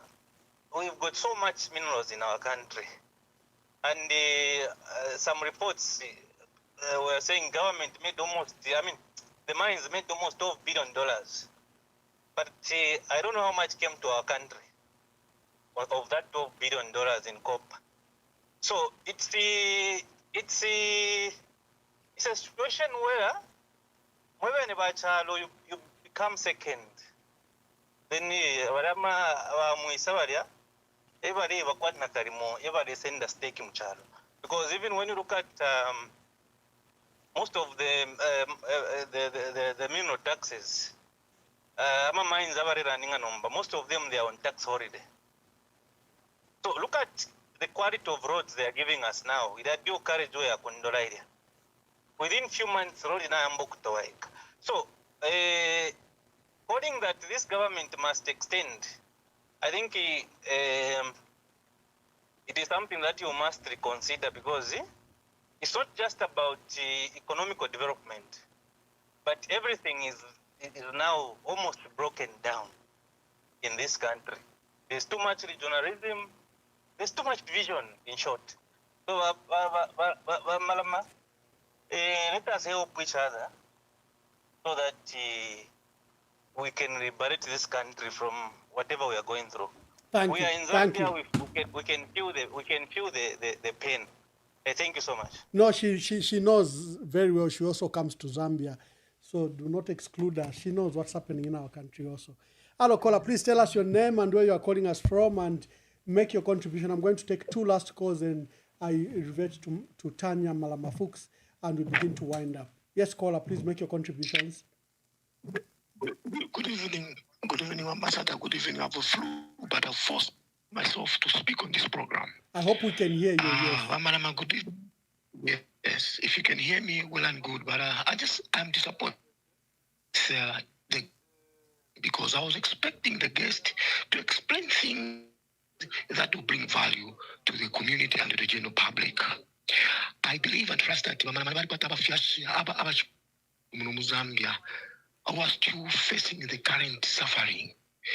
If you can praise the government of today that they are good, we should even give them extra 5 years. It's an insult to us as Zambians. If you look at the debt structure that you're talking about, this is a debt structure which was constructed by the previous government, and it was an ongoing thing. It's not a new thing. We saw the president coming from the airport, people getting our teachers from school being praised in the street that the data structure was structured, and yet not.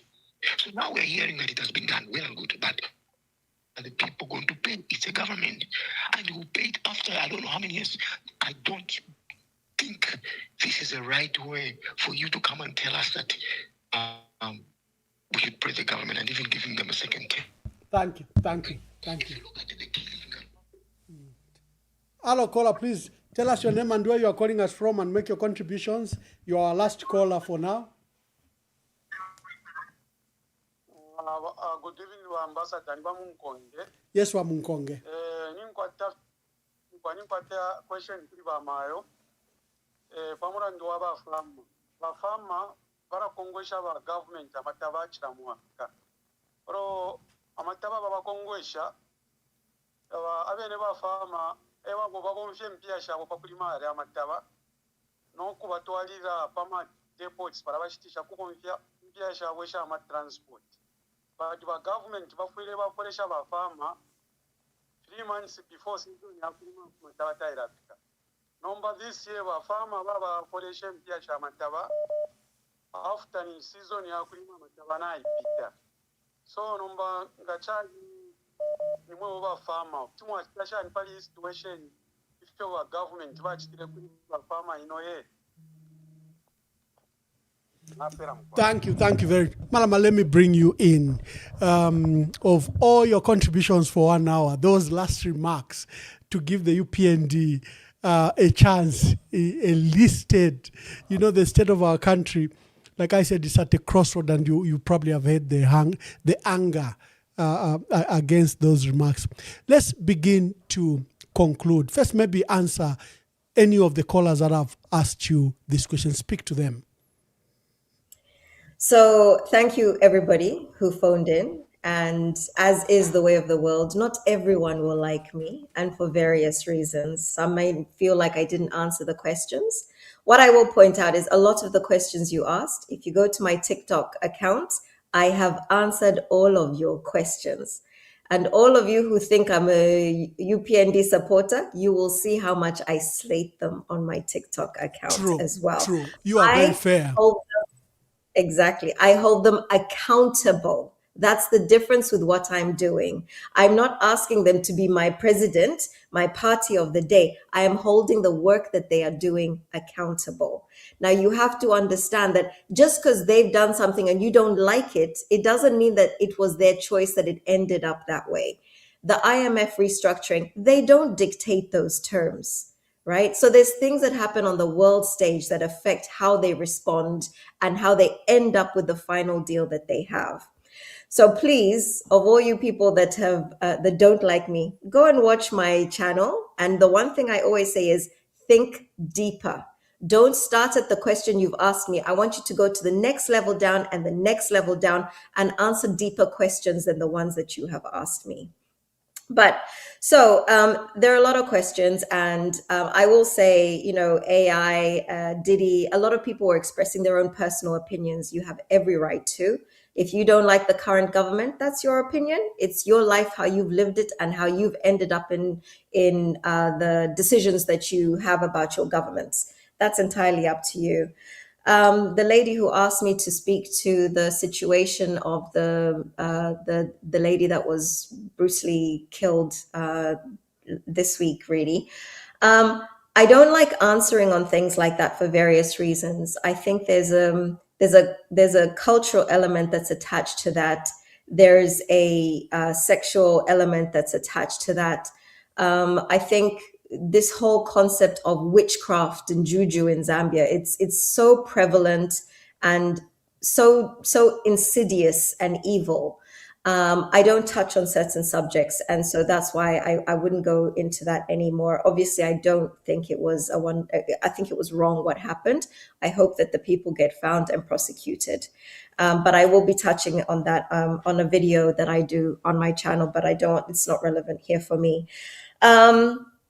I think, people who are disappointed in me, again, you have every right to be. You guys that are disappointed, you want a big bang solution. Someone is going to come and save you and give you a miracle.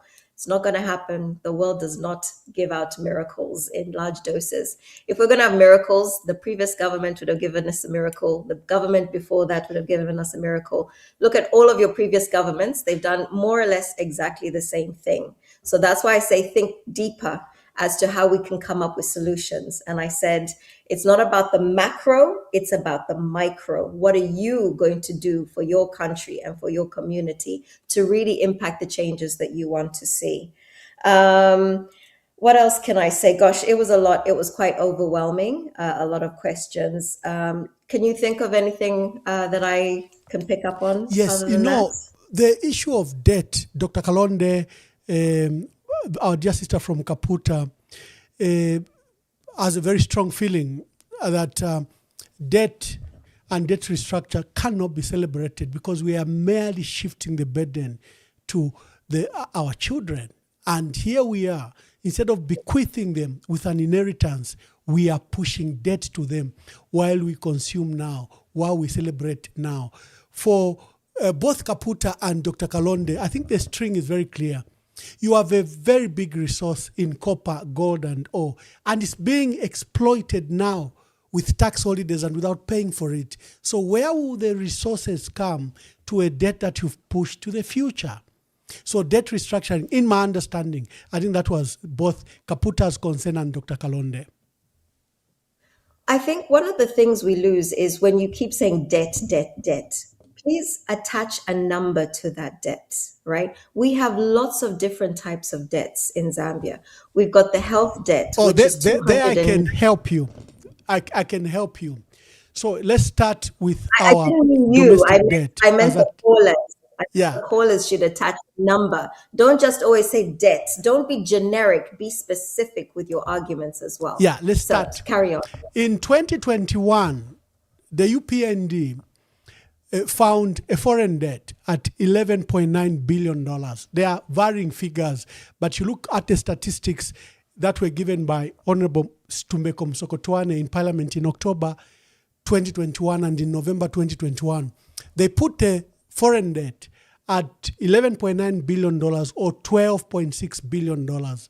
That foreign debt is sitting at now $16.4 billion.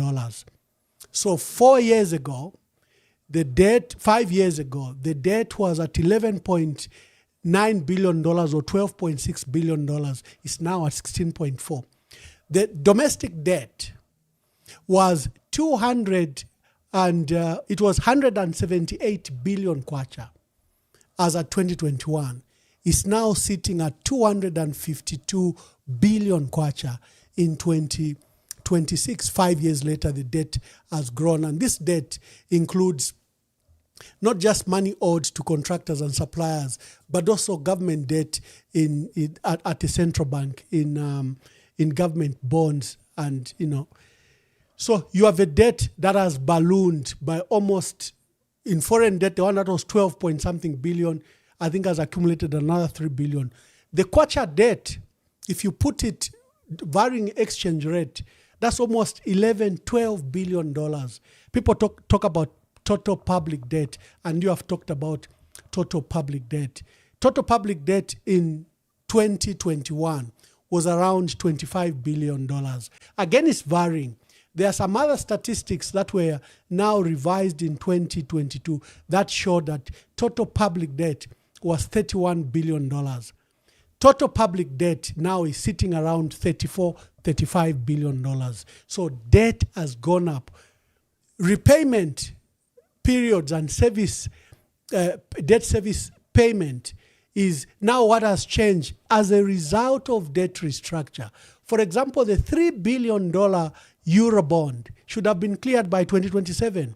This has been pushed up to 2048. So I think this could be a good summary for what we are talking about. Okay, so I want to just make this a real world scenario, okay? So you come to me, Chimpempa Money Loans, that's my company, okay? And you say to me, Tanya, I want to borrow 100,000, no, let's just say 10,000 kwacha. I want to borrow 10,000 kwacha, okay? And I say, no problem. I'm going to give you that 10,000 at 12%, right? You're in agreement. You love it. Yes, absolutely. You take that money and then you go and let's just say you're actually going to spend that money on medication and an operation that someone has. So this is something that's not generating revenue. So now you've paid for that medical bill, and now you've got 10,000 plus 12%. You carry on working, and now you have to pay that debt back. And then you come back to me and you say, I don't have the money to pay that. Can I pay you next month? Can I pay you next month? Can I pay you next month? And that debt, you default, as we did in 2021. You default on that debt. So you have missed many payments as a result of it. Your debt has now ballooned from the 12% plus the defaulting charges that you also have to pay. So your 10,000 plus 12% plus charges that you need to pay. And you're telling me In fact, I don't even have the money right now to pay it. So I say to you, okay, we'll do a deal. I'll give you 3 months without payment, and then after that, you can start paying, and we'll agree a new amount that you pay back. Instead of paying me the full amount as we agreed, I'm now going to do a payment plan of 3,000 each month. Okay? Now, you still have the debt, you still have the interest to pay, and you have the expenses as a result of having not paid that debt on time. This is what the government has had to contend with. So when you keep saying debt, debt, debt, understand what debt means. The government cannot pay that money in full. They don't have it. They are not paying, they're not generating enough revenue to pay for your schools, to pay for the mealie meal, the fertilizer, all these things that you also want, the FISIP, the CDF, all these things that you want, as well as paying the debt collectors. So you have to be able to say, okay, as a government, the portioning that we're going to do to keep the country running is this much, and to keep the debt payments happening is this much. And they can only do that in agreement with those foreign countries, not with you, because not the payer, not the country. Tanya, you've put it very well. You've put it very well. Hence the criticism that why are we giving tax holidays in that environment where your revenue is limited? I think that's where the people are concerned. Do we even have the luxury to give the tax holidays?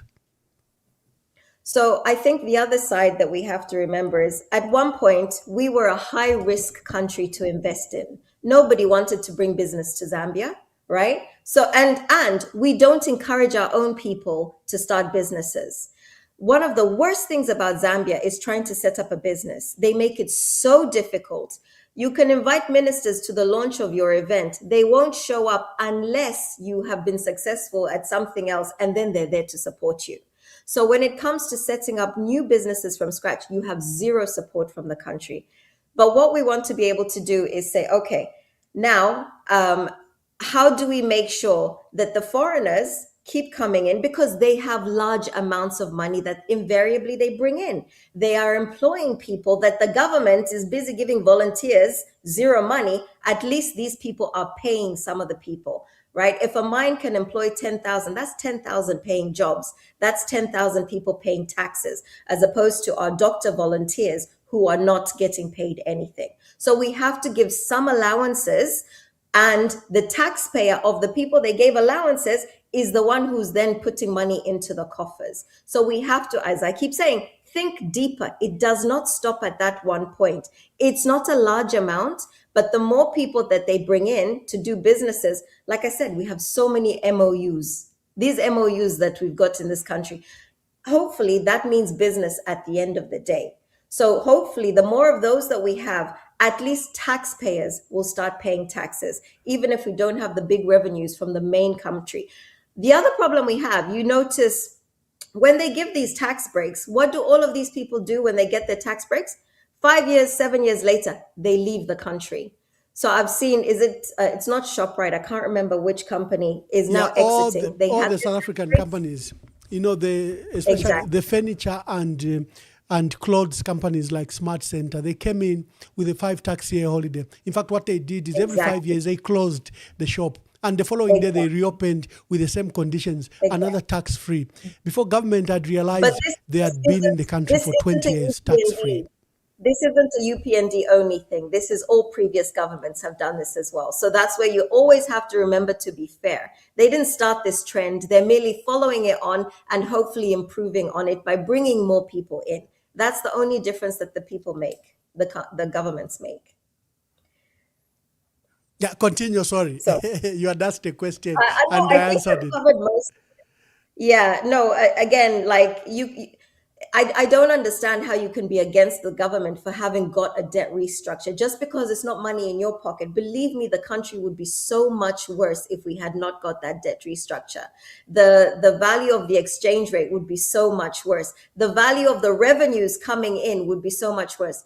Today, copper has actually dropped in value because of the situation in Iran. So we've gone from 13,000 for a ton, and it's gone down to 11,000. So now those people who are not paying now, they definitely will not be paying even more. But the government still has to work out how to make sure your petrol doesn't go up and your mealie meal doesn't go up, but there's no extra income coming into the country. So how are you not going to at least give them some credit to say, dude, good luck. I hope you solve it, because I know I still need to eat. And this is why I say solve your problems first. Make sure you've got a job that No, pays you clearly, before you clearly, worry Tanya, about you are right there. Debt restructuring needed to happen. That's why we had the default in 2020. In fact, if you look back in 2019, Walyangandu, as Minister of Finance, started the debt restructuring, and he apportioned it this way. On one side, the Eurobond, which was about $3 billion, he hired Lazard Ferres, a French financial company, to restructure that debt. And then the $5.9 billion in project finance that we owed China, he engaged in bilateral agreement with China. In fact, their first visit in 2019 to China, China even cancelled the debt that was due for Levi Mwanawasa Stadium, $90 million plus interest, was immediately struck off. So debt restructuring didn't start with President Hakainde Hichilema under the G20. It started under that government. In my view, President Hakainde Hichilema did a different route. He submitted himself to the G20 framework, where a period where we were not allowed, we were given freehold not to pay our debt, the so-called default. We were the first one in Africa, but 38 other countries joined us because of COVID and because of the crisis that just faced the world. So we were the first one to default, but 38 other countries in Africa joined us in not servicing our debt under the G20 framework, which President Hakainde Hichilema took over. Of course, these are political narratives because, it's, like free education, I always say, was started by Mwanawasa, who abolished all fees and only allowed PTA fees. But when the politicians sing the song, people will not remember that the free education started with Mwanawasa. With Edgar Lungu, we reduced those PTA fees, Parents Teachers Association fees, from 650 kwacha to 150.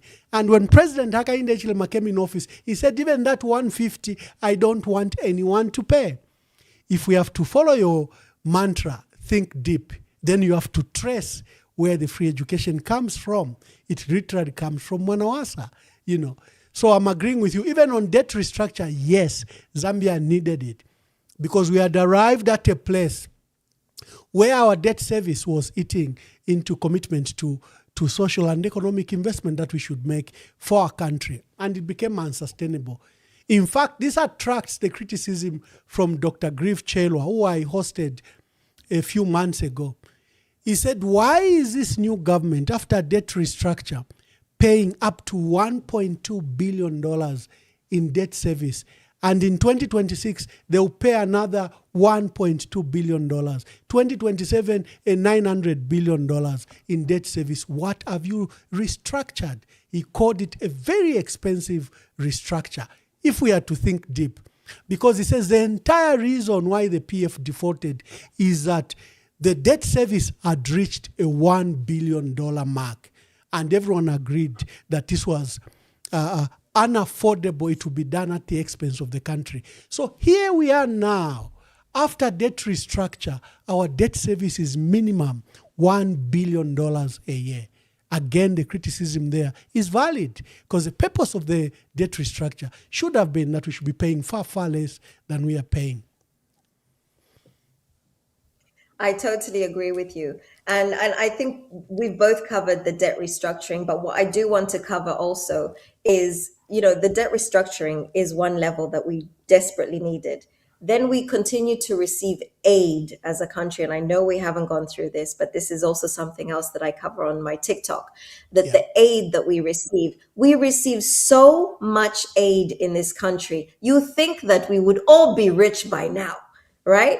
Our medical system should be the best medical system with the amount of aid that we receive. And yet what happens? Money is being funneled from those the money that's coming in from the aid, and then it's being funneled out into other channels. Now, this is the point that I keep pulling out when I say, you think that I'm a UPND fan. I am really not.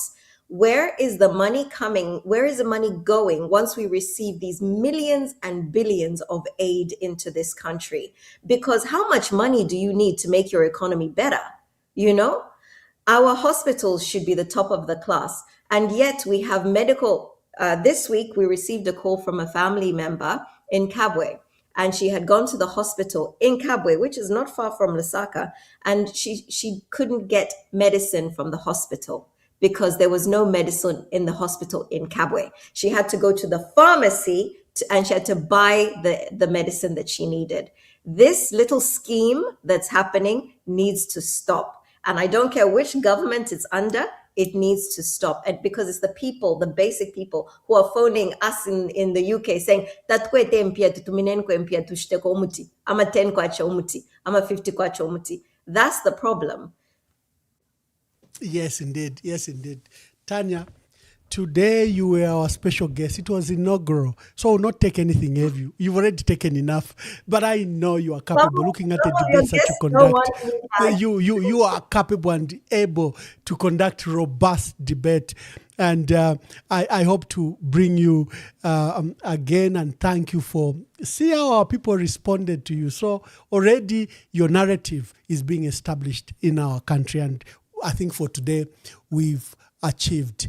Thank you very much for your time, and thank you for those insightful thoughts. Do you have your last words?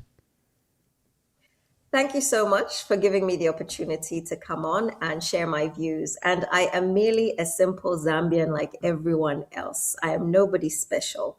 I am frequently in Zambia, even though people in the comments were saying, she's not even in Zambia. How can she talk about us? I am frequently in Zambia. I am on both sides of the ocean. This is why I can speak so openly. Many people spoke about fear of, retribution from the governments and so on. I'm speaking, but I'm speaking in a sense that I'm not insulting people. And so therefore, I hope that I can be honest about things and nobody's going to come back at me. If they do, but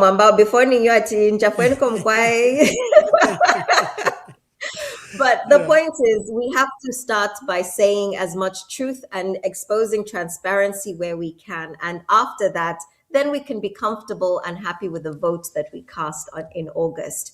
You need to know how you're going to cast as your you've vote. seen in Zambia, we have the divisions. When you speak about the divisions, it's sometimes an academic word, but our country stands polarized. That even if the president does something good, and you praise him, you will receive the bashing. We are so polarized, there's no space for the middle. You are either left or right, either from the north or from the south, either UPND or PF. I think we need healing, where natural debate can take place without suspicions. And for me, this is what I try to do. Yes, and I appreciate you allowing me to share my views in exchange with yours as well. Again, like we said, we're just merely opening people's eyes to new ways of thinking so that they become more informed citizens of the country. Yeah. Thank you very much, Tanya. You've been gracious, so and we didn't discuss how much you can be here, but the phones is still buzzing. People still want to talk, but no, we are done for today. I think they can then follow up in the comments and also go to Tanya's page, go to her TikTok videos, engage in the robust debates that she brings to the fore. She picks a topic and she is very fair and as strong as on any other topic. If she picks on something the PF did wrong, she will blast them. If she picks on something that the UPND have done wrong, she will blast them. She follows issues, not personalities. And I think that's why she's on this platform. Thank you, Tanya. God bless you. We hope to see you soon on this platform. Thank you so much for having me. Speak to you soon. Bye-bye. They openly admitted that ZAMSA had bought medicines at inflated prices, awarded contracts to unqualified companies, and allowed medicines to be diverted to private pharmacies. But the full report, naming the masterminds, remains classified today. The government claims it can't release the report because investigations are ongoing. But other countries regularly release audit reports while prosecutions continue. As Kasonde Mwenda of the Economic Freedom Fighters put it bluntly, if the report was clean, they would have released it. If you think hiding a national audit keeps the truth buried forever, let me give you a real-world warning. Let's take a look at Malaysia and their massive corruption scandal. Billions of public dollars were stolen. An initial audit was conducted, but instead of releasing it, the Malaysian government classified the audit report as a state secret to protect the masterminds at the top. They thought they were untouchable. But you can't hide the truth forever. Eventually, the government was voted out, and the very first thing that the new administration did was declassify that hidden audit. The truth was exposed, and the supposedly untouchable Prime Minister, Najib Razak, was sent to prison. Hiding the PwC audit in Zambia today doesn't erase the crime. It only delays the inevitable. A secret audit is the ultimate pasture for a sacred cow. It's where you hide the people who are too powerful to touch. Instead of touching the masterminds, the Drug Enforcement Commission arrested 10 mid-level people, including procurement officers and company directors. Let's take a look at the facts of some of these arrests. So, one of the companies involved, Mukushi Business Ventures, received 16.1 million kwacha of public money without even being registered with the Zambia Medical Regulatory Authority. They had no license to operate. The director was arrested, but who in the government approved giving an unlicensed company 16 million kwacha? Who signed those papers? Notice who is missing from the arrest list. Not a single minister. Let's look at the Ministry of Health itself. Since taking office, UPND, we've already had 2 full ministers of health. Sylvia Masevo was removed in July 2024. Then, last month, February 2026, President Hichilema unexpectedly fired her replacement, Elijah Muchima, in the dark of night with no public explanation. Are these ministers being quietly fired because of the rot in the health sector? Is it too deep to manage? See, firing a minister without explanation is not transparency, it's damage control. It's moving the sacred cow out of the spotlight before the public sees what they have actually done. To understand why the masterminds remain untouched, let's look at the Anti-Corruption Commission. In February 2026, ActionAid Zambia alleged selective justice in corruption cases. The UPND media director challenged the civil society to provide specific evidence, stating the investigative wing would not hesitate to act if they were given the facts. Was he telling the truth? Because in January 2026, formal complaints were filed containing explicit evidence that UPND officials were illegally collecting voter cards for money in Kasama. The Electoral Commission confirmed this was illegal under Regulations 38 and 39 of the Voters Registration Regulations and officially referred the matter to the ACC. What happened? Crickets. Absolutely nothing. Silence.